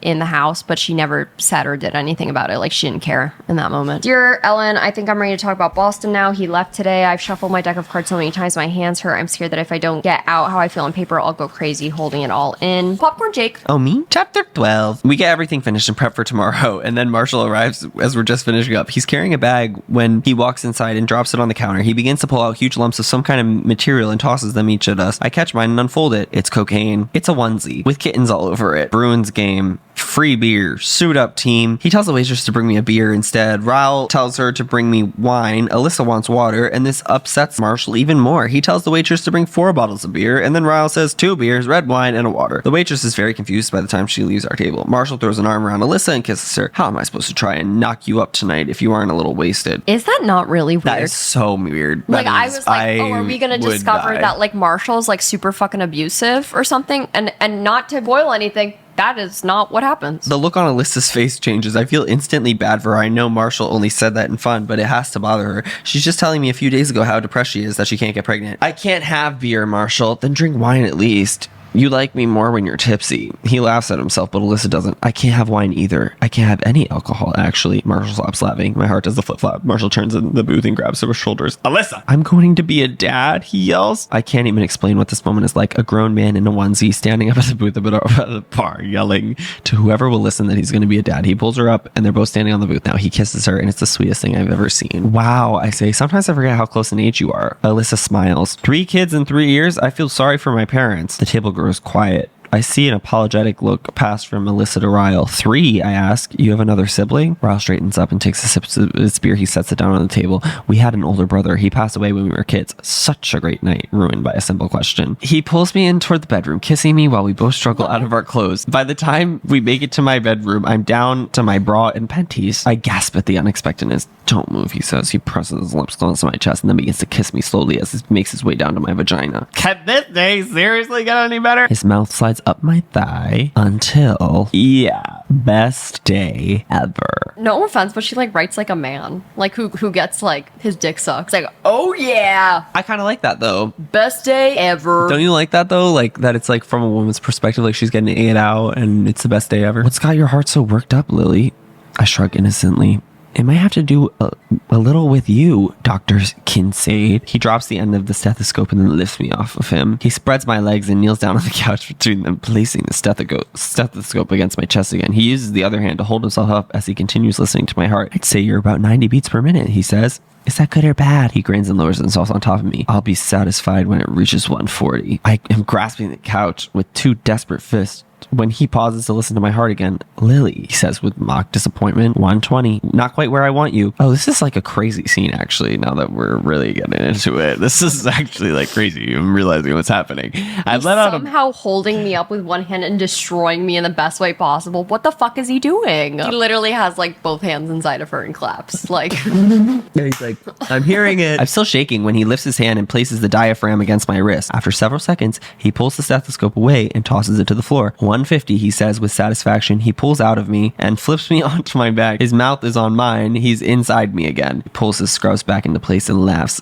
as he looks at the caller ID. It's my mother, he says, leaning over and kissing the top of my knee, resting his back against the couch. He tosses the phone aside and stands and walks over to my desk, grabbing a box of tissues. Oh, he's cleaning up. What's your brother's name, I ask him. A slight stiffness in him after I ask that. I regret bringing it up, but it's too late to take it back. Emerson. I can tell by his voice that it's not something he wants to talk about right now. Chapter 14. Popcorn, Nicole. he hands me a glass and says, I'm going to be an uncle. I have a smoking hot girlfriend, and I get to perform a very rare, possibly once in a lifetime, craniopagus separation on Monday. A cranio what? Finishes off his glass of wine and pours himself another one. Craniopagus separation, conjoined twins, he says. Points to a spot on the top of his head and taps it. Attached right here. We've been studying them since they were born. It's a very rare surgery. Very rare. For the first time, I think I'm genuinely turned on by him as a doctor. Oh, these poor babies are literally conjoined twins. I'm so turned on at the thought of him separating them. Shut the fuck up. Yeah, split their brains in half. Yeah. That'd be so hot. Yeah. If you just like took their one head and made it into 2. Make them 2 separate people. It would be awesome and hot and sexy. I'm starving. The casserole. Oh shit, I say laughing. Ryle rushes to the kitchen. I stand up, follow him there. I walk in just as he pulls open the oven door and waves away the smoke. Ruined. Damn. I get dizzy all of a sudden. Just dizzy. From standing up too fast after having 3 glasses of wine. She needs iron. I grab the counter beside him to steady myself, and just as he reaches in to pull out the burnt casserole out, Ryle, you need a shit pot holder. Casserole falls from his hands and lands on the floor. Dumbass. He's so fucking Are stupid. you fucking kidding you're me? actually like That actually is the dumbest stupid. fucking man in You're the planet. fucking He stupid. grabbed it with his hands. Who does that? You know how hot That it is. so You see the stupid. smoke and He's everything. And I'm expected to believe he's a neurosurgeon. Oh, I know. That's the dumbest He's man in almost the 30 fucking years world. old. He's literally almost 30 That years is old, the and he dumbest just thing like I've burned ever his heard. hand. I lift my feet up to avoid broken glass and mushroom chicken splatter. I start laughing as soon as I realize he didn't even think to use a pot holder. It must be the wine. This is some seriously strong wine. Shoving his hand under the cold water, muttering curse words. I'm trying to suppress my laughter, but the wine is the ridiculousness of the last few seconds are making it hard. I look at the floor at the mess we're about to clean up, and then the laughter bursts from me. I'm still laughing as I lean over to get a look at Ryle's hand. I hope he didn't burn it too bad. I'm instantly not laughing anymore. I'm on the floor, my hand pressed against the corner of my eye. In a matter of 1 second, Ryle's arm came out of nowhere and slammed against me, knocking me backwards. There was enough force behind it that he knocked me off balance. When I lost my footing, I hit my face on one of the cabinet door handles as I came down. Pain shoots through the corner of my eye, right near my temple. God damn it, Lily, I hear him say, it's not funny. This hand is my fucking career. He's a dumbass. dumbass. He's a complete fucking stupid. dumbass. I don't Fuck look this up at man. him. His voice doesn't penetrate through my body at this time. It feels like it's stabbing me now, the sharpness of each of his words coming at me like swords. Then I feel him next to me with his goddamn hand on my back, rubbing. Lily. Oh God, Lily. He tries to pull his arms from my head, but I refuse to budge. I start shaking my head, wanting the last 15 seconds to go away. 15 seconds, that's all it takes to completely change everything about a person. 15 seconds that will never get back. Pulls against me and starts kissing the top of my head. I'm so sorry. I just burned my hand. I panicked. You were laughing and I'm so sorry. It all happened so fast. I didn't mean to push you, Lily. I'm sorry. I don't hear Ryle's voice this time. All I hear is my father's voice. I'm sorry, Jenny. It was an accident. I'm so sorry. Popcorn Jake. No, because this can't be happening. He carries me and kisses me all the way to the bedroom. He's still kissing me when he lowers me onto the bed and whispers, I'm sorry, Lily. He moves lips to the spot on my eye that hit the cabinet. He kisses me there. I'm so sorry. His mouth on mine again, hot and wet, and I don't even know what's happening to me. I'm hurting so much on the inside, yet my body's craving his apology in the form of his mouth on mine. I need to feel his sorrow, his regret. I get both of these things in the way he kisses me. I spread my legs for him and his sorrow comes in another form. Slow, apologetic thrusts inside of me. Every time he enters me, he whispers another apology, and by some miracle, every time he pulls out of me, my anger leaves with him. He's kissing my shoulder, my cheek, my eye. My nay. I try to forget what happened in the kitchen, but it's everything right now. He pushed me away from him. I laughed at him when I should have been concerned. Chapter 15. Right when I was about to close tonight, I had a customer come in and order flowers for a funeral. I couldn't turn them away because sadly, funerals are the best business for florists. Damn. I slide into my booth and Ryle leans over and kisses me on the cheek. Hey, girlfriend. Alyssa groans. God, you guys are so cute. It's sickening. I smile at her and her eyes immediately go to the corner of my eye. Oh my God, Alyssa says. Ryle told me what happened, but I didn't think it was that bad. I glance at Ryle, wondering what he told her. The truth? He smiles and says, olive oil was everywhere. When she slipped, it was so graceful you'd think she was a ballerina. A lie. I would have done the same thing. It was pretty pathetic, I say with a laugh. Somehow we get through dinner without a hitch. A waiter places a piece of chocolate cake in front of Alyssa and steps aside to make room for the waiter behind him who is holding the other two desserts. The waiter motions toward the guy placing our desserts down and says, the chef would like to extend his congratulations. How was the meal? The chef asks, looking at Alyssa and Marshall. By the time his eyes made it to mine, my anxiety is seeping from me. Atlas locks eyes with me. Without thinking, I blurt out, you're the chef? The waiter leans around Atlas and says, the chef, the owner, sometimes the waiter, sometimes dishwasher. He gives new meaning to hands-on. I put my hands on Ryle's arm. Bathroom, I tell him. I walk across the restaurant, head down, fast-paced. As soon as I get to the familiar hallway, I keep going, and I push open the door to the women's restroom and turn around and lock it. Shit. I unlock the door, and I don't pull it open. It starts pushing open from the other side, so I step back. Atlas steps inside the bathroom and locks it. His back rests against the door as he stares at me, focused on the cut near my eye. What happened? Nothing. His eyes narrow, still ice blue, but somehow burning with fire. You're lying, Lily. I muster enough smile to get me by. It was an accident. Atlas laughs, but then the face falls flat. Leave him. Leave him? Jesus. He thinks something else entirely. I take a step forward and shake my head. He's not like that, Atlas. It wasn't like that. Ryle is a good person. He tilts his head back and leans it forward a little bit. Funny, you sound just like your mother. His words stung. I immediately try to reach around him for the door, but he grabs my wrist. Leave him, Lily. I yank my hand away. I turn my back to him and inhale a deep breath. I release it slowly and I face him again. I'm more scared of you right now than I've ever been of him. My words make Atlas pause for a moment. His nod starts out slowly and then gets more prominent as he steps away from the door. I certainly didn't mean to make you feel uncomfortable. He motions toward the door. I'm trying to repay the concern you've always shown me. I stare at him for a moment, unsure how to take his words. He's still raging on the inside. I can see it. But on the outside, he's calm, collected, allowing me to leave. I reach forward and unlock the door, then pull it open.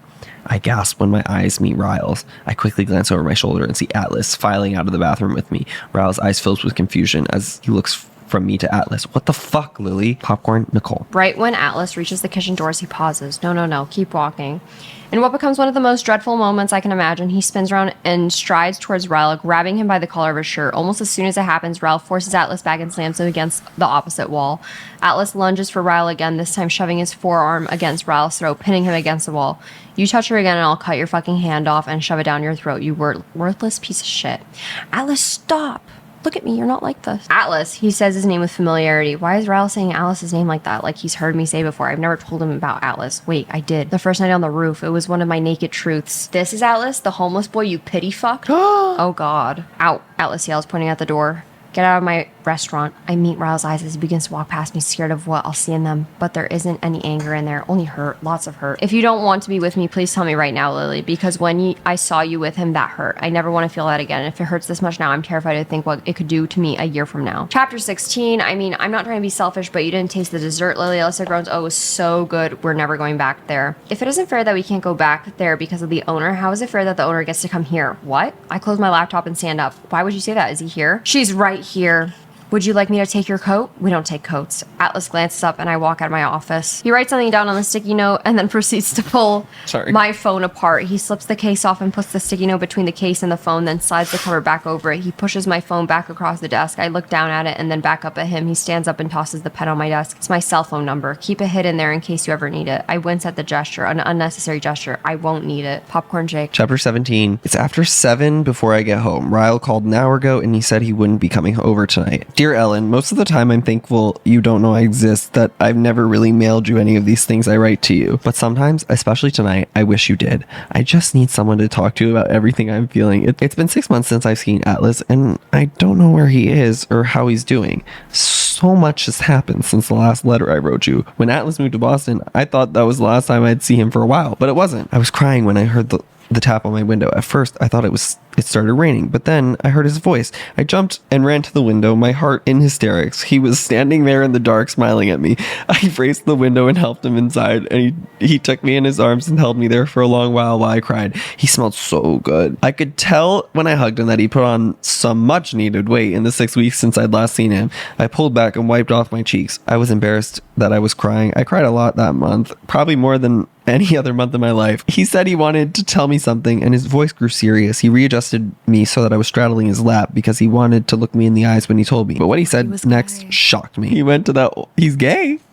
Is this spoiler? What the fuck? My bad. He said the first night that he went to that old house, he wasn't there because he needed a place to stay. He went there to kill himself. I literally was reading that. Why would you say he was gay if that was what he actually said? I'm sorry. Damn, Colleen does not hold back. No, she doesn't. Like, we have every single genre in this book. He went on to tell me that the first night he was at the house, he was sitting in the living room floor with a razor blade to his wrist. Right when he was about to use it, right when he was... Sorry. This is a ridiculous plotline right now. Do you understand? This is insane. Right when he was about to use it, my bedroom light went on. You were standing there like an angel, backlit by the light of heaven. He said, I couldn't take my eyes off of you. She saved his life by getting naked in her window. I'm going to make a promise too, he said. When my life is good enough for you to be a part of it, I'll come find you. I don't want you to wait around for me because that might never happen. Well, it won't be too hard for you to find me. You know exactly where I'll be. I smiled, where everything is better. He smiled back. In Boston. Ellen, I know you're an adult and I know all about what comes next, but I still don't feel comfortable telling you what happened over this next couple hours. Let's just say we both kissed a lot, we both laughed a lot, we both loved a lot, we both breathed a lot, and we both had to cover our mouths to be as quiet and still as we could so we couldn't get caught. When we were finished, he held me against him, skin to skin, hand to heart. Hours? An 18-year-old boy, hours? Well, he's been homeless for a long time. So? He knows resilience. Oh, okay, all and right. patience. You're comparing. He's been gooning. Like, what do you do when parents aren't home? You goon. Dude. And his parents are never home. You're so right. Because he's homeless. Ugh. When I started out this letter, I said my 16th birthday was one of the best days of my life because up until that second, it was. I'll never forget that moment for as long as I live, being completely helpless as my father came down on him with a baseball bat and the sound of bone snapping was the only thing piercing through my screams. Oh my god, this fucking father needs to go to prison. By the time the police got to my bedroom and pulled my father off of him, I didn't even recognize Atlas. He was covered in so much blood. I was hysterical. I guess if you thought he was an intruder, that's one thing, but I don't think that he did. Part 2, Chapter 18. Oh god, I think I might throw up. Ryle puts his thumb under my chin and tilts my face up to his. He grins at me. You'll be fine. Stop freaking out. I shake my hands and bounce up and down on his dick inside the elevator. I can't help it, I say. Everything you and Alyssa have told me about your mother makes me so nervous. My eyes widen and I bring my hands up to my mouth. Oh god, Ryle, what if she asked me questions about Jesus? I read the Bible when I was younger, but I don't know answers to any Bible trivia questions. I mean, we aren't married. She goes to church every Sunday. Oh no, Ryle, what if your mother thinks I'm a blasphemous whore? Ryle nudges his head toward the apartment door, and I spin around and see his mother standing in the doorway. Mother, Ryle says, meet Lily, my blasphemous whore. Oh dear god. His mother reaches for me and pulls me in for a hug, and her laughter is everything I need to get me through this moment. Lily, sweetie, I don't think you're a blasphemous whore. You're an angel I've been praying would land in Ryle's lap for 10 years. I can't wait for you and Ryle to have a baby. I don't know if he wants any. We've never really talked about it. It doesn't matter if he wants any, she says. He will.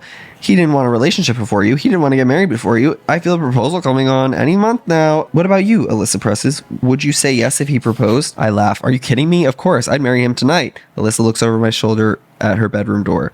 He's standing in the doorway, isn't he? She nods. He heard me say that, didn't he? He's standing in the doorway, isn't he? He heard me say that, didn't he? Lily, he says with stoic composure.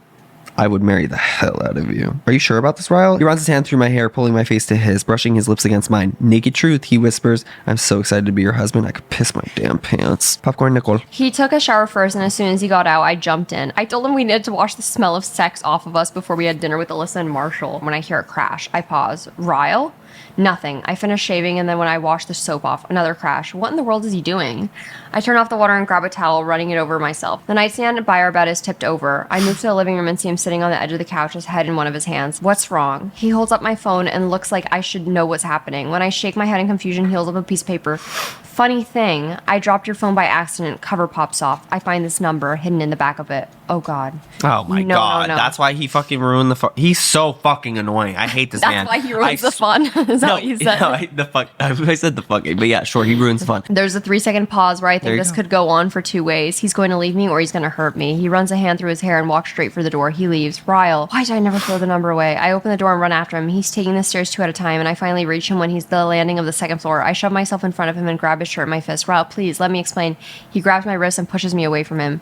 Be still. I feel his hands on me, gentle, steady. Tears are flowing. For some reason, they sting. Lily, be still, please. Ryle, I try to open my eyes, but the light is too bright. I can feel a sting at the corner of my eye, and I wince. I try to sit up, but I feel his hand pressed down my shoulder. You have to be still until I'm finished, Lily. I open my eyes again, and I look up at the ceiling. It's our bedroom ceiling. Finished with what? My mouth hurts when I speak, so I bring my hand up to cover it. You fell down the stairs. You're hurt. Liar! My eyes meet his.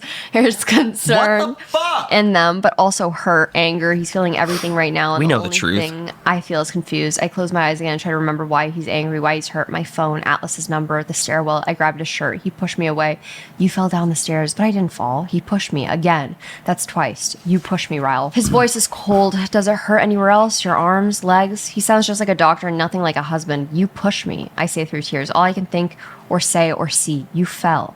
About 5 minutes ago, right after I found out what a fucking liar I married. Oh my God. Places something on my I pillow hate next to him. me. If you need anything, I'm sure you can call this number. I look at the crumpled up piece of paper by my head that holds Atlas's phone number. This man needs to die. I Truly. want him to die by the end of this book. Chapter 20. I tried salvaging my phone before I fell asleep last night, but it was no use. It was in 2 completely separate pieces. I set my alarm so I could get up early and stop by to get a new phone on the way into work. My face doesn't look as bad as I feared it would. Of course, it's not something I could hide from Alyssa, but I'm not even going to try and do that. I part my hair to the side to cover up the bandage Ryle had placed over my eye. The only thing visible from last night is the cut on my lip and the hickey he gave me on my neck. Fucking irony at its best. I grab my purse and open the front door. I stop short when I see the lump at my feet. It moves. It's several seconds before I realize that the lump is actually Ryle. He slept out here. He pulls himself to my Dumbass. feet as soon as he realizes I've opened the door. He's in front of me, pleading eyes, gentle hands on my cheek, slips on my mouth. I'm sorry. I'm sorry. I'm Fuck sorry. you. Fuck you. I start my car and set the phone to Bluetooth while I drive towards the store. I'm okay, I tell her. Ryle is okay. We got into a fight. I'm sorry I couldn't call you. He broke my phone. She's quiet for a moment. Then he said, He did? Are you okay? Where are you? I'm fine. Heading to work now. Good. I'm almost there myself. He broke her phone. My God. Ryle, Alyssa whispers, what did you do to her? She walks around the corner and pulls me in for a hug. Oh, Lily, she said, running her hand down my back. She pulls back with tears in her eyes, and her reaction confuses me. She obviously knows Ryle is responsible, but if that's the case, it seems like she would be attacking him or at least yelling. She turns back to Ryle. He's looking up at me apologetically, longingly, like he wants to reach out and hug me, but he's scared to death to touch me. He should be. You need to tell her, Alyssa says to Ryle. He instantly drops his head in his hands. Tell her. She has the right to know, Ryle. She's your wife. And if you don't tell her, I will. I'm not asking you to forgive him because I have no idea what happened last night, but just please, as my sister-in-law and my best friend, give my brother a chance to talk to you. My God. Please sit down, Lily, he says pleadingly. Like, he can't take seeing me worry. I return to my seat on the couch, but I scoot to the arm, pull my feet up, and bring my hands to my mouth. Are you dying? His eyes stretch wide, and like he immediately shakes his head. No.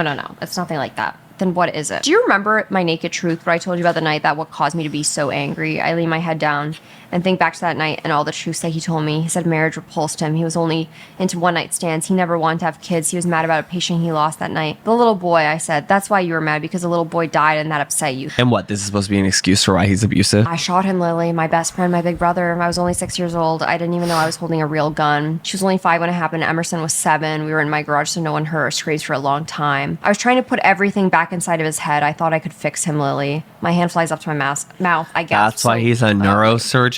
Oh, I didn't even think about that. Because he's like literally touching his fucking brains. I didn't even this is so psychotic. Oh, I'm sorry. I didn't even think about that. You know what? I'm going to give her the benefit of the doubt. She wants us to be annoyed with him right now. I think so. I would like to think that that's what she's doing in this situation, that she's not showing that, like, oh, this is an excuse, but being like, yeah, when a fucked up thing happens to you, especially as a kid, you turn into a fucked up, like, adult. Because there are people who, like, I went onto TikTok after I finished the book, and there was, like, a couple people that were like, oh, I actually, like, felt really bad for Ryle, like, during the entire time. Like, he, like, gaslit me. Popcorn Jake. But I didn't leave. Now I'm here with bruises and cuts on my body at the hands of the man who's supposed to love me, at the hands of my own husband. And still, I'm trying to justify what happened. It was an accident. He thought I was cheating on him. He was hurt and angry, and I got in his way. That's truly the mentality that you have, though. No, I like, totally get it. Yeah. No, I'm not saying, like, I actually respect Colleen Hoover for writing like this. Yeah. And I'm going to get, like, trust the process is what I'm saying. Because, like, you can't just take this out of context because, right. like, yeah, it looks bad, but, like, this is the mentality. She's trying to be like, this is how it looks. I think she's genuinely trying. I never thought I'd be fucking defending Colleen Hoover, but I think genuinely she's trying to show the perspective of how easy it is to keep falling back into it, and also making the reader believe, like, being like, see, Ryle is nice. Like, he said, like, he has issues and he just blacks out. Because I was in a situation very similar to this, and although it wasn't physical abuse, or it didn't get to that point, literally, like, it was the same exact process. It was like, I'm fucked up. Like, look at, like, these problems that I've had since my childhood. I don't even realize that I'm hurting you. I don't even realize that I'm doing this stuff. And, like, then you're like, oh, well, if he didn't mean it, like, you know what I mean? And, like, oh, he was justified in, like, how he was thinking and feeling. And, like, you rationalize literally, like, everything because you care about that and that's person. what she's trying to, like, say. Yeah. Yes. You remember when you said to me on the roof that night, you said, there's no such thing as bad people. We're all just people who sometimes do bad things. He nods and squeezes my hand. You aren't a bad person, Ryle. I know that. You can still protect me. When you're upset, just walk away, and I'll walk away. We'll leave the situation until you're calm enough to talk about it, okay? You're not a monster, Ryle. Chapter 21. Last week, we got into another fight. The other two fights we'd gotten into did not end well, and I knew this would be a testament to whether or not our agreement for me to help him through his anger would work. He's finished with his residency now. There's a 3-month specialized course in Cambridge, England he applied for. He'll find out soon if he was approved, but that's not why I was upset. That's a great opportunity. I'd never ask him not to go. I became upset when he discussed what he was going to do after the Cambridge trip was over. He was offered a job in Minnesota at the Mayo Clinic, and he wants us to move there. I close up the shop and head toward her apartment. When I step off the elevator, there's a note taped to her apartment. I see my name written across it, so I pull it off the door. Lily, on the 7th floor, apartment 749A. I knock on the door and hear her footsteps from the other side. I'm shocked when the door swings open and Ryle is standing there in front of me. Hey, I say confused. What are you doing here? He grins and leans against the doorframe. I live here. What are you doing here? Welcome home, Lily. I look at the living room at the cathedral ceilings and the huge windows overlooking the Boston Harbor. Lily? He says from behind me. You aren't mad, are you? I spin and face him, realizing he's been waiting on me to react for the past several minutes, but I am completely speechless. It seems like every single time that they get into a fight, he does something to like reconcile it. Like last time they had a fight. Yeah, literally. Last time they had a fight, they got married afterwards. This time they got a fight, he buys a new apartment for her. It's kind of crazy that the title of this is It Ends With Us. Hot take, Ethel Cain's song was perfect. Was it? For the trailer. It's about generational trauma, how we continue the patterns that we see in our parents before us. That whole Preacher's Daughter album, that's all it's about. Then maybe, yeah, then yes. People are fucking dumb. We've lived in our new apartment for a week now. We successfully got all of our stuff moved in the day Ryle was off, and Alyssa and I went furniture shopping the second day we moved in. We were practically settled in by the third day. I'm married. I have a great husband, an awesome house. My best friend just happens to be my sister-in-law, and I'm about to be an aunt. I feel like when you get really involved in like a family's life, that's really dangerous. You know what I mean? Like all the people she interacts with are just a part of that family. Like, of course, like it's like, well, if I lose Ryle, then I'm going to lose her, right? Ooh, this is actually all seeming really manipulative now. Like, I feel like they planned it. Popcorn Nicole, I got selected for the training at Cambridge. Oh, so she has her baby. She goes to the hospital. Good. Alyssa has her baby. Everything's cool. And they're like, oh yeah, we're naming her Riley after Ryle. He goes, I should probably get some sleep then. Just got off a long shift. Are you coming with? She says, I want to hang out here for a little while longer. Just take my car and I can catch a cab home. He kisses me on the side of the head. I think we should make one of these, he says. I glance up at him, not sure if I heard him correctly. If I'm asleep when you get home later, wake me up. We'll start on it tonight. He tells Marshall and Alyssa goodbye, and Marshall walks him out. I would honestly, with peace and love, like kill my boyfriend if he were to talk like that in front of his like family. Chapter 23. It's after 10 o'clock when I make it back home. I stay with Alyssa for another hour after Ryle left and went back to the office to finish up a few things. I haven't had dinner yet and I'm starving. When I flip on the kitchen light, I scream. My hand goes to my chest and I fall against the counter. Jesus Christ, Ryle, what are you doing? He's leaning with his back against the wall next to the refrigerator. He's doing something stupid. His feet are crossed at the ankles and his eyes are narrowed in my direction. He's slipping something over in his fingers, staring at me. My eyes fall to the counter to his left and I see an empty glass that probably held scotch. No. He drinks on occasion to help him fall asleep. I look back down at him and there's a smirk on his face. My body instantly grows warm at the smile because I know what comes next. This apartment is about to become a frenzy of clothes and kisses. Bless He's you. angry, babe. We've christened nearly every room since we moved in here, but the kitchen is the one we haven't tackled yet. I smile at him, my heart still beating erratically from the shock of finding him here in the dark. His eyes fall to his hand and I notice he's holding the Boston magnet. I brought it from the old apartment and stuck it on the fridge when we moved in. He places it back on the fridge and taps it. Where'd you get this? I look at the magnet in the back of him. The last thing I want to do is tell him the magnet came from Atlas on my 16th birthday. It would only bring up an already sore subject and I'm too excited for what's about to come next between us. To give him the naked truth right now, I shrug. I can't remember. I've had it forever. He stares at me silently and then straightens up, taking 2 steps towards me. I back myself against the counter. My breath catches. His mouth claims mine and kisses me while he begins to lower my jeans. Okay, so we're doing this? Naked truth, he whispers, looking at my mouth like he's about to devour me. I nod. His other hand begins to slide up my thigh until there's nowhere left for his hands to go. He slips 2 warm fingers inside of me. Keeping my gaze locked with his, I suck in a rush of air as my legs tighten around his waist. I begin to slowly move against his hand, moaning softly as he stares heatedly at me. No. Where did you get that magnet, Lily? What? My heart feels like it begins beating in reverse. Why does he keep asking me this? His fingers are still moving inside of me. His eyes still look like they want me, but his hand, the hand that's wrapped in my hair, begins to tug harder. And No, what the fuck? Did you get a chance to read that yet? And he points to the newspaper. I blow out a breath of relief. Not yet. Read it out loud. I glance up at him, I smile, but my stomach is anxious. There's something about him right now, the way he's acting. I can't put my finger on it. You want me to read the article right now? I'd like you to take off your shirt first, then read it out loud. The business with the highest number of votes should come as no surprise. The iconic Bibs on Marketson opened in April of last year, quickly becoming one of the highest rated restaurants in the city according to the TripAdvisor. Oh my fucking God. I stop reading and look at Ryle. He has poured himself more scotch and he's swallowing a sip of it. Keep reading. This man needs help. I swallow heavily, the saliva in my mouth growing thicker by the second. I try to control the trembling hands as I continue reading. The owner, Atlas Corrigan, is a 2-time award-winning chef and also a United States Marine. It's no secret what the acronym for his highly successful restaurant Bib stands for, Better in Boston. I gasp. Everything is better in Boston. It was an homage to someone who had a huge impact on my life, someone who meant a lot to me. She still means a lot to me. Oh. But that doesn't that doesn't mean she's cheating. This I know. man's He's overreacting. I can hear him following me as I walk towards the bedroom. I swing open the door and come to a sudden halt. The bed is littered with things, an empty moving box with the words Lily stuff written on the side of it, and then all the contents that were in the box. Letters, journals, empty shoe boxes. I close my eyes and breathe in slowly. He read the journal. Why is he still here, Lily? He is in everything. The magnet on the fridge, the journal in the box I found in your closet, the fucking tattoo on your body that used to be my goddamn favorite part of you. Ryle tries to muffle my screams with his mouth. I bite down on his tongue. His forehead comes crashing down against mine. In an instant, all the pain fades. Blanket of darkness rolls over my eyes and consumes me. He also bites really hard into her tattoo. I utilize his panic to my advantage. I shake my head and whisper, "It's okay, Ryle. It's okay. You were angry. It's okay." I basically skipped all the parts of basically he was starting to her.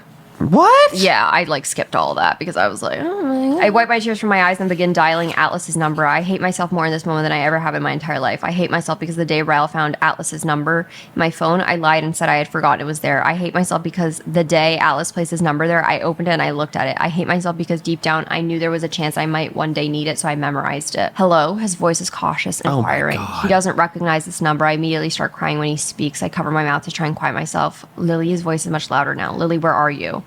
Atlas, I need help. Popcorn, Jake. Chapter 24. She hasn't asked me very many questions yet, but it's obvious my injuries are a result of an attack. I can see the pitying look in her face as she cleans up the blood from the bite mark left on my shoulder. When she's finished, she glances back at Atlas. She steps to the right, blocking his view of me as she turns and faces me again.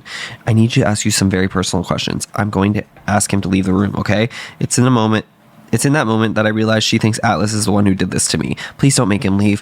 Relief washes over her face. She nods her head and then pulls up a chair. Are you hurt anywhere else? I shake my head. There's a knock at the door and the doctor enters, sparing me from more pleading looks from Atlas. She looks down at the paperwork again and says, I'd like to rule out a concussion, but given your situation, I don't want to administer a CT. Why don't you want to administer a CT? The doctor stands up. We don't perform x-rays on pregnant women unless it's vital. We'll monitor you for complications, but if there are no further concerns, you'll be free to go. I am my mother. I want to leave, I whisper. Atlas pulls back. They want to monitor you, Lily. I think you should stay. I look up at him and shake my head. I need to get out of here, please. I want to leave. He nods and helps me back into my shoes. He pulls off the jacket and wraps it around me. Well, then we walk out of the hospital without anyone noticing. She went to his house. Like she's sleeping Oh, was it over. nice there? Yeah, he's really well off now. Chapter 25. I smell toast. Stroke. Literally, that's why I highlighted it. I was like, oh my god, she's having a stroke. She's having a stroke. I stretch out on my bed and smile because Ryle knows toast is my favorite. No, she's not back at that fucking house. My eyes flick open and clarity smashes down on me with the force of a head-on collision. I squeeze my eyes shut when I realize where I am and why I'm here, and the toast smell is not all because my sweet and caring husband is making breakfast in bed. Dear Ellen, hi, it's me, Lily Bloom. Well, technically, it's Lily Kincaid. I know it's been a long time since I've written you, a really long time. I'm gonna go to the bathroom. You keep reading. So, naked truth, brace yourself. I'm in love with a man who physically hurts me. Of all people, I have no idea how I let myself get to this point. There were many times growing up I wondered what was going on through my mother's head in the days after my father had hurt her. A man who repeatedly hit her, repeatedly promised he would never do it again, repeatedly hit her again. I'll be gone for most of the day tomorrow, he says. Will you be here when I get home? I cringe at his question. Of course he wants me to get my shit together and find another place to stay. What am I even still doing here? No, I can get a hotel. It's fine. To walk toward the hallway, but he puts a hand on my shoulder. Lily, he says, turning me around, I wasn't asking you to leave. I was just making sure you'd still be here. I want you to stay as long as you need to. His eyes are sincere, and if I didn't think it would be a little inappropriate, I would throw my arms around him and hug him because I'm not ready to leave yet. Just a couple more days before I'm forced to figure out what my next step is. Chapter 27. My hand is trembling when I reach for the doorknob. I've never once been scared to walk into my own business before. As soon as I see him, I turn stone cold. I'm standing behind the counter, my hand on the cash register because it's close to the stapler. I'm sure a stapler couldn't do much harm against the arms of a neurosurgeon. He slowly makes his way to the counter. This first time I've seen him since he was on top of me in our bed the other night. My whole body is immediately taken back to that moment, and I'm engulfed in the same level of emotions as I was in that moment. Both fear and anger rush through me when he reaches the counter. He lifts his hand and places a set of keys on the counter in front of me. My eyes fall to the keys. I'm leaving for England tonight, he says. I'll be gone for 3 months. I paid all the bills so you won't have to worry about it while I'm gone. You know what the worst part about this whole thing is, I ask? All you had to do when you found my journal was ask me for a naked truth. I would have been honest with you, but you didn't. You chose to not ask for my help, and now we'll both have to suffer the consequences of your actions for the rest of our lives. He grimaces with every word. Lily, he says, turning toward me. I hold up my hand to stop him from saying anything else. Don't. You can leave now. Have fun in England. You know what? This needs to be studied, like, between us, you know? What? Like, the fact that we're able to do this. Like, it's truly remarkable to me. What, these videos? These videos, and stay here for this long and, like, still be able to read. Because this is, like, guys, this is such a feat. Like, this is, I'm not trying to toot my own horn here. This is amazing to me that we can sit here and do this. Truly, because weaker people, and there are many weaker people, like, we are so strong, even slightly weaker people would have to do this in, like, multiple sessions. We do it all at once. Like, we are truly, we're either like, gonna have like the best sleep of our life or worse. Thank you for all the work you do, seriously. I am You are amazing. I am braver than a U.S. Marine. Just so you know, we don't think any of these problematic jokes are funny. Like, it's No. actually all a test. Yeah, we're trying to see if you guys If laugh. you're laughing, And if so- you like this video, then you're an evil person. Yeah, popcorn Nicole. Chapter 29. How are you holding up without Ryle? Alyssa asked. You ready for him to come home? I nod but I don't say anything. I try and brush off the subject. Is he still liking Cambridge? Yeah. Did he ever figure out the subway system there? Yeah, he figured it out. Alyssa sits up on the couch. Marshall walks into the living room and Alyssa pulls Riley out from my hands. She hands her to Marshall and says, will you change your diaper? Marshall scrunches up his nose and lifts Riley out of Alyssa's arms. Are you a stinky girl? Are you a stinky girl? You better tell me what the hell is going on right now, Lily. I pull back in shock. What is she talking about? My hands instantly go to my stomach because I think maybe she's noticed, but she doesn't look at my stomach. She takes a step forward and pokes a finger in my chest. There's no subway system in Cambridge, England, you idiot. What? I'm so confused. I made that up. Something hasn't been right with you for a long time. You're my best friend, Lily, and I know my brother. I talk to him every week, and he isn't the same. Something happened between you two, and I want to know what is going on. Shit, I guess this is happening sooner than later. I know this is going to hurt her as much as it hurt me. She walks over to the bed and sits down next to me, pulling my hands over hers. I don't even know where to start. For the next 15 minutes, I tell her everything. About the fight, about Atlas picking me up. I tell her about the hospital. I tell her about the pregnancy. I tell her about for the last 6 weeks, I cry myself to sleep every night because I've never felt so alone, so scared. I hope it's a girl, she says. Our daughters can be besties. Lily, we both spin around to find Marshall standing in the doorway. His eyes are on my stomach, on Alyssa's hand still on my stomach. He tilts his head, points at me. Alyssa calmly walks to the door and pushes her hand on the doorknob. There are some things that you never ever to repeat if you want to keep me as your wife. This is one of those things. Understood? Marshall raises his eyebrow and takes a step. Yes, okay, got it. Lily is not pregnant. I'm not telling you congratulations, Lily, for absolutely nothing. He's funny. He is funny, except that one weird thing that he said at the bar. Marshall. My heart begins to smash against the walls of my chest. My neck begins to itch, so I bring my hand up and rest it there, feeling the pounding of my heart against my palm. It's pounding because I'm afraid of him. It's pounding because I hate him. It's pounding because I missed him. This is after her baby shower. Popcorn Jake. Now I'm the one who feels betrayed. Marshall holds up his hands in defense. I had no idea he was coming home early, Lily. Ryle texted asking for my help. He specifically told me not to say anything to you or Issa. Please don't let her divorce me. I'm simply an innocent bystander. I shake my head, trying to understand what I'm seeing. I ask him to meet me here so you'd feel more comfortable talking to me. Ryle says, he's here for you. He's not here for me. We'll be in the bedroom. If I start to yell, Marshall knows what Ryle is asking him. I'm not going anywhere. It should be institutionalized if you cannot handle being in a room without starting to yell that you need control of someone else. Like maybe you should be locked away and put away forever. His eyes fall to my stomach again. He takes a slow step forward, then another. He is cautious, as he should be. He reaches out a timid hand, asking for permission to touch me. I nod softly. He takes one more step forward and then places a steady palm against my stomach. Don't let him touch you, babe. I sit next to him, knowing we have to have this conversation, but not wanting to. Naked truths? He nods. I hate this naked truths thing. I can't lie to you. Like, it's like, why does this, gimmick have to, but like, why does this gimmick have to be happening every fucking like serious moment of this? I don't know which one of us is supposed to go first. I don't really have much to say to him at this point, so I wait for him to speak first. I don't even know where to start, Lily. He rubs his hands down his face. How about you start with, I'm sorry I attacked you. His eyes meet mine with wide certainty. Lily, you have no idea. I am so sorry. You have no idea what I've been going through these last 2 months, knowing what I've done to you. I clench my teeth together. You have no idea. You have no idea what it's like going through what you've put me through. For fear of your life at the hands of the man you love, to get physically sick just thinking about what he's done to you. You have no idea, Ryle. None. Fuck you. Fuck you for doing this to me. My truth is that I have absolutely nothing to say, he says quietly. I'll never be able to take back what I did to you. And you'll never believe me if I promise it won't happen again. He pressed a kiss against my head. You hurt my world, Lily, my world. And I am a manipulative piece of shit. When I woke up on this bed at night, you were gone. I knew I would never get you back. I came here to tell you how incredibly sorry I am. I came here to tell you that I'm taking my job over in Minnesota.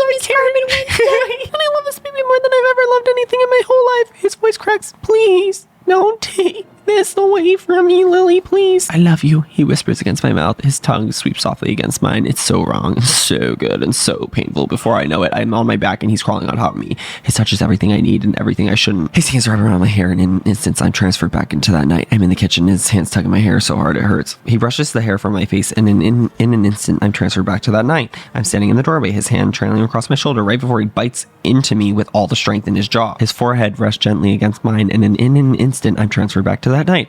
I am in the same bed beneath him when he slams his head against mine so hard I have to get 6 stitches. He begins heading toward my bedroom door. Wait, I say to him. He half turns, looking back at me from the doorway. I left my chin, looking at him in finality. I wish this baby wasn't yours, Ryle. With everything that I am, I wish this baby was not a part of you. If I thought his world couldn't crumble anymore, I was wrong. He walks out of my bedroom and I press my face into the pillow. I thought if I could just hurt him like he had hurt me, I would feel avenged. I don't. Instead, I feel vindictive and mean.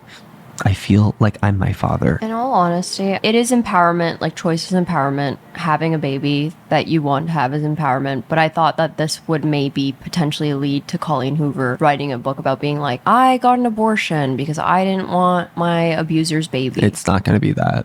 Well, no, she had a baby shower. It's too late for that. Damn. You generally have a baby shower like a few weeks before the baby's born. She's like, I don't even know if I'm ready for this. Damn. And also keep in mind the conversation that I had with you earlier that I was like, oh, keep this in mind, where he has that conversation on the roof and he's like, I am too selfish to be a father. Yes. I am too selfish to be in a relationship. Chapter 31. What do babies eat at this age? We're all seated around the table. Riley was asleep when I got here, but I woke her up so I could hold her. Alyssa didn't mind. She said she doesn't want her wide awake when she's ready to go to bed. Breast milk, Marshall said, it's with a mouthful, but sometimes I stick my finger in my soda and put it in her mouth so she can taste it.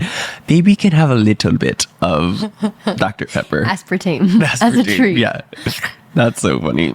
Marshall! See, he's funny when he's not being weird at the bar. Yeah, that... For his first joke in the book, miss. But every other one after that, like, pretty good. He's learning. I like him. Chapter 32. Of all the secrets I've held over the last few months, I'm saddest about keeping everything from my mother. I don't know how she'll take it.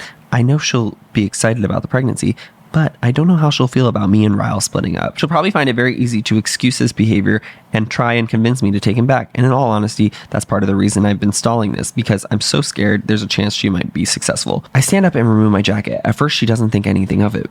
She just assumes I'm making myself comfortable, but then I take one of her hands and I press it against my stomach. You're going to be a grandma. Her eyes widen for several seconds. She's stunned, speechless, but then tears begin to form. Lily, oh my God. She pulls back smiling. That was so fast. Were you trying? You haven't even been married for very long. I shake my head. No, it was a shock. Believe me. I wipe the napkin beneath my eye, soaking up more tears. Sometimes when I'm really missing him, I tell myself that maybe it wasn't that bad. Maybe I could put up with him when he's at his worst, so I can just have him when he's at his best. She told her mom. That's very sad. Chapter 33. He walks down the hallway into the kitchen. I catch him looking at my stomach again. He glances away quickly. Do you want me to assemble the crib while I'm here? I should probably say no, but he's half responsible for the child growing inside of me.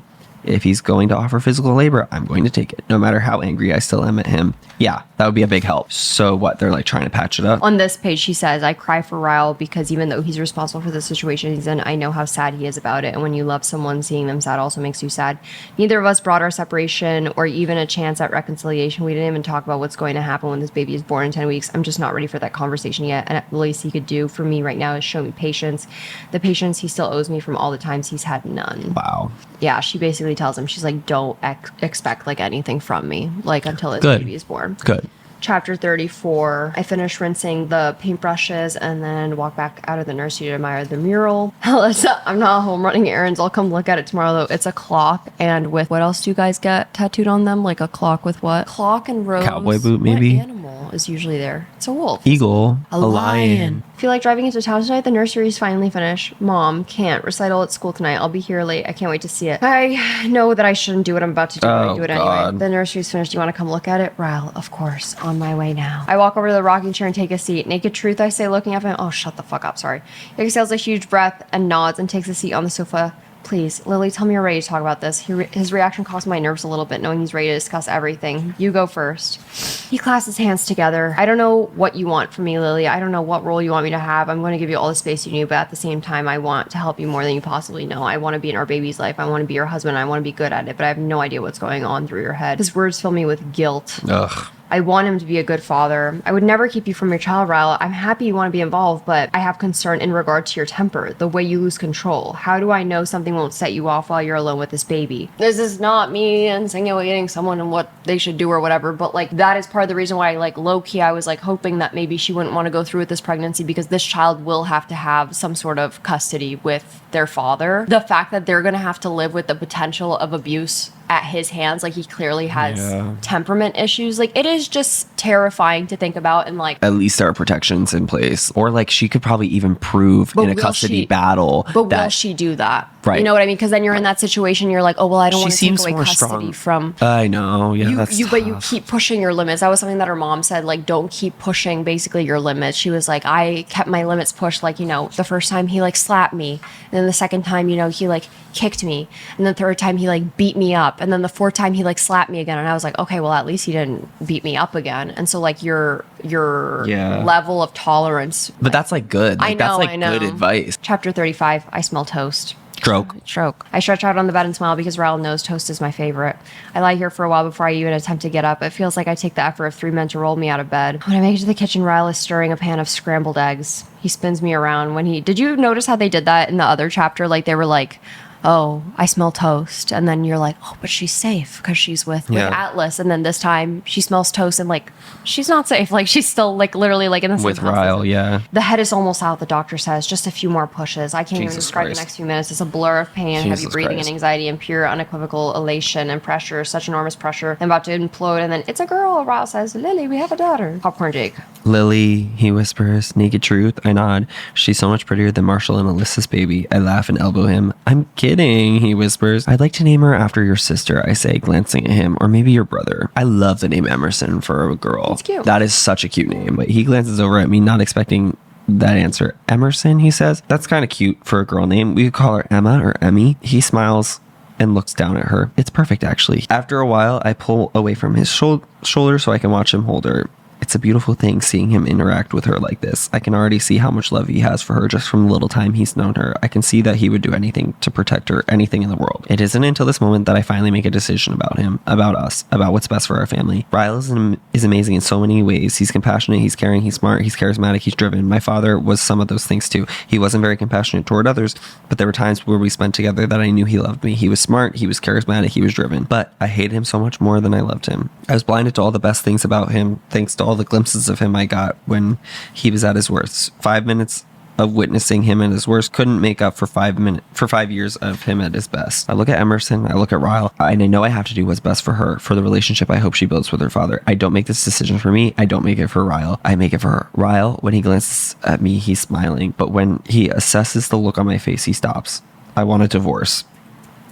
That's where I thought it was going, because I was like, she's not going to call the book It Ends With Us and like do exactly what her mother Also, did. how terrible would it be if she stayed with him? If Colleen Hoover tried to like make it like he turned over a new leaf or something and that like he's completely changed, I think that would be horrible. Like I think that would be the worst ending. Yeah. I'm glad she did this. Yeah. Lily shaking his head back and forth. Please don't do this. Just one more chance, Lily, please. His voice cracks with tears when he speaks. I begin to cry because this is hurting me as much as it's hurting him. Ryle, I say gently, what would you do if one of these days this little girl looked up at you and she said, Daddy, my boyfriend hits me? What would you say to her, Ryle? He pulls Emerson to his chest and buries his face against the top of her blanket. Stop, Lily, he begs. I push myself straighter on the bed. I place my hand on Emerson's back and I tried to get Ryle to look at me in the eyes. What if she comes up to you and says, Daddy, my husband pushed me down the stairs. He said it was an accident. What should I do? His shoulders begin to shake for the first time since the day I met him. He's in tears. Real tears rush down his cheeks as he holds his daughter tightly against him. I'm crying too, but I keep going for her sake. What if, my voice breaks, what if she came to you and said, my husband tried to take me, Daddy, but he swears he'll never do it again. What should I do, Daddy? I just would not have this conversation with him while he's holding my child. Oh, absolutely not. When the door closes behind him, I look down at her. I know I'm not giving her the life I dreamed for her, a home where she lives with both parents who can love her and raise her together. I don't want her to live like I lived. I don't want her to see her father at his worst. I know from experience that it would only be the worst ones that stuck with her. My mother went through it. I went through it. I'll be damned if I allow my daughter to go through it. I kiss her on her forehead and make her promise. It stops here. With me and you, it ends with us. I actually love that ending. I push through the crowds of Boylston Street until I get to the cross street. I pull a stroller to a crawl and then stop at the edge of the curb. I pull to the top of it and back and look down at Emmy. She's kicking her feet and smiling as usual. She's a very happy baby. I turn slowly because I felt a voice that all the way to my toes. There are only two voices that I've ever done to me, and Ryle's doesn't reach that far anymore. When I look at him, his blue eyes are squinting against the sun. He lifts a hand to shield and he grins. Hey. Hi, said my frenzied braid, trying to slow down and allow me to play catch up. Atlas, I yell again. This time when he turns with purpose. His eyes meet mine and there's a 3-second pause while we both stare at each other. 20 steps separate us, 10, 5, 1. Neither of us take that final step. I'm out of breath. I forgot to tell you Emerson's middle name. I put my hands on my hips and exhale. It's Dory. Oh, he doesn't immediately react, but his eyes Emerson, Dory, Blossom. Fucking Kincaid. Like, wait, is it Blot? Oh, is it Kincaid? Probably. Lily. I feel like my life is good enough for you now, so whenever you're ready, I clench my jacket in my hands and keep my face pressed tight against his chest. I suddenly feel like I'm 15 again. He pulls me tight against him and I laugh. With everything that's happened to me since the day he's come into my life, I never expected this outcome. I've hoped for it a lot, but not until now. I wasn't sure if I would ever let it happen. I close my eyes when I feel his lips meet the spot on my collarbone and he presses a gentle kiss there, and it feels just like the first time he kissed me there all those years ago. He brings his mouth to my ear and whisper, you can stop swimming now, Lily. We finally reached the shore. I do like this book. I wish that they didn't include the fucking Finding Nemo line in there. I actually really like that. I can't lie. This was good. She showed the examples of like, you think like Lily, you like see her thought processes and you're also like screaming and you're like, no, like he's the wrong person for you. So I respect that. Or you're like riding that along with her and being like, oh, like he's gonna do better. He's gonna do better. And then like watching her make that decision. You know, so that's really why cool. I think that there's a cool message behind this. There's definitely like weird ass shit in it and like some stuff that's like weird. Like that's not necessarily like she didn't have to be 15. He didn't have to be 18. Like she could have just aged her up. I think things can be multiple things though, you know? Exactly. Like it's like I respect her for like this book and like I think it's cool that she wrote this from her like own perspective and stuff. Like that she, you know, was in a situation like where she saw this firsthand. Yeah. And like as someone who has like been on both ends of the things, like having a mom who went through it and then me also have gone through it, like yes, it's very accurate. Yes, it's very like on par with how you think. I don't watch like movies that pertain to like domestic violence. I don't read books. That's why I literally avoided this so much. It's good. It's actually a good book. Yeah. I mean, I'm impressed, to be honest. Colleen Hoover, you've maybe redeemed yourself just like another 3%. Because I think I really like Layla. I feel like I really remember liking that or liking Verity, one of the two. She has her strengths, and I think like she should stick to the things that she's good at. Which is horror. I think Colleen Hoover is problematic, but I can't deny that this book is good. Two things can be true at once. I'm at least happy that I feel like this book and this movie will draw in, I think, the right audience. I agree. And help a lot of people. If you guys like this video, please make sure that you leave it a like, because I'll count so much. Also, make sure to leave a comment, something nice. Say something nice to us, because it is currently 1:13. Yeah. Make sure you subscribe if you want to be nasty, if not you're disgusting. Also, make sure your bell notifications on so you know every single time I post, or else you're gross. If you want to follow me on my social media, it's just at Nicole Rafiee. And if you want to follow me on my TikTok and my something else, just sad Nikki Nasty. And Jake, where can everybody follow you? If you want to follow me on Instagram or TikTok, it's at Jake Thatcher. If you want to follow me on Facebook, it's at... Are you going to do that? No, I'm not going to like that. If you want to find me in Brooklyn, my address is... I have merch, and we also have a podcast that comes out every other Monday. Go watch the podcast. So you can listen to us for many more hours. Yeah, if you made it to the end of this video, you're going to love the podcast. Like, you are going to love it. We're actually, like, awake and, like, aren't talking about domestic violence on there. It's like the beginning of this video, except we don't get tired at the end. Yeah.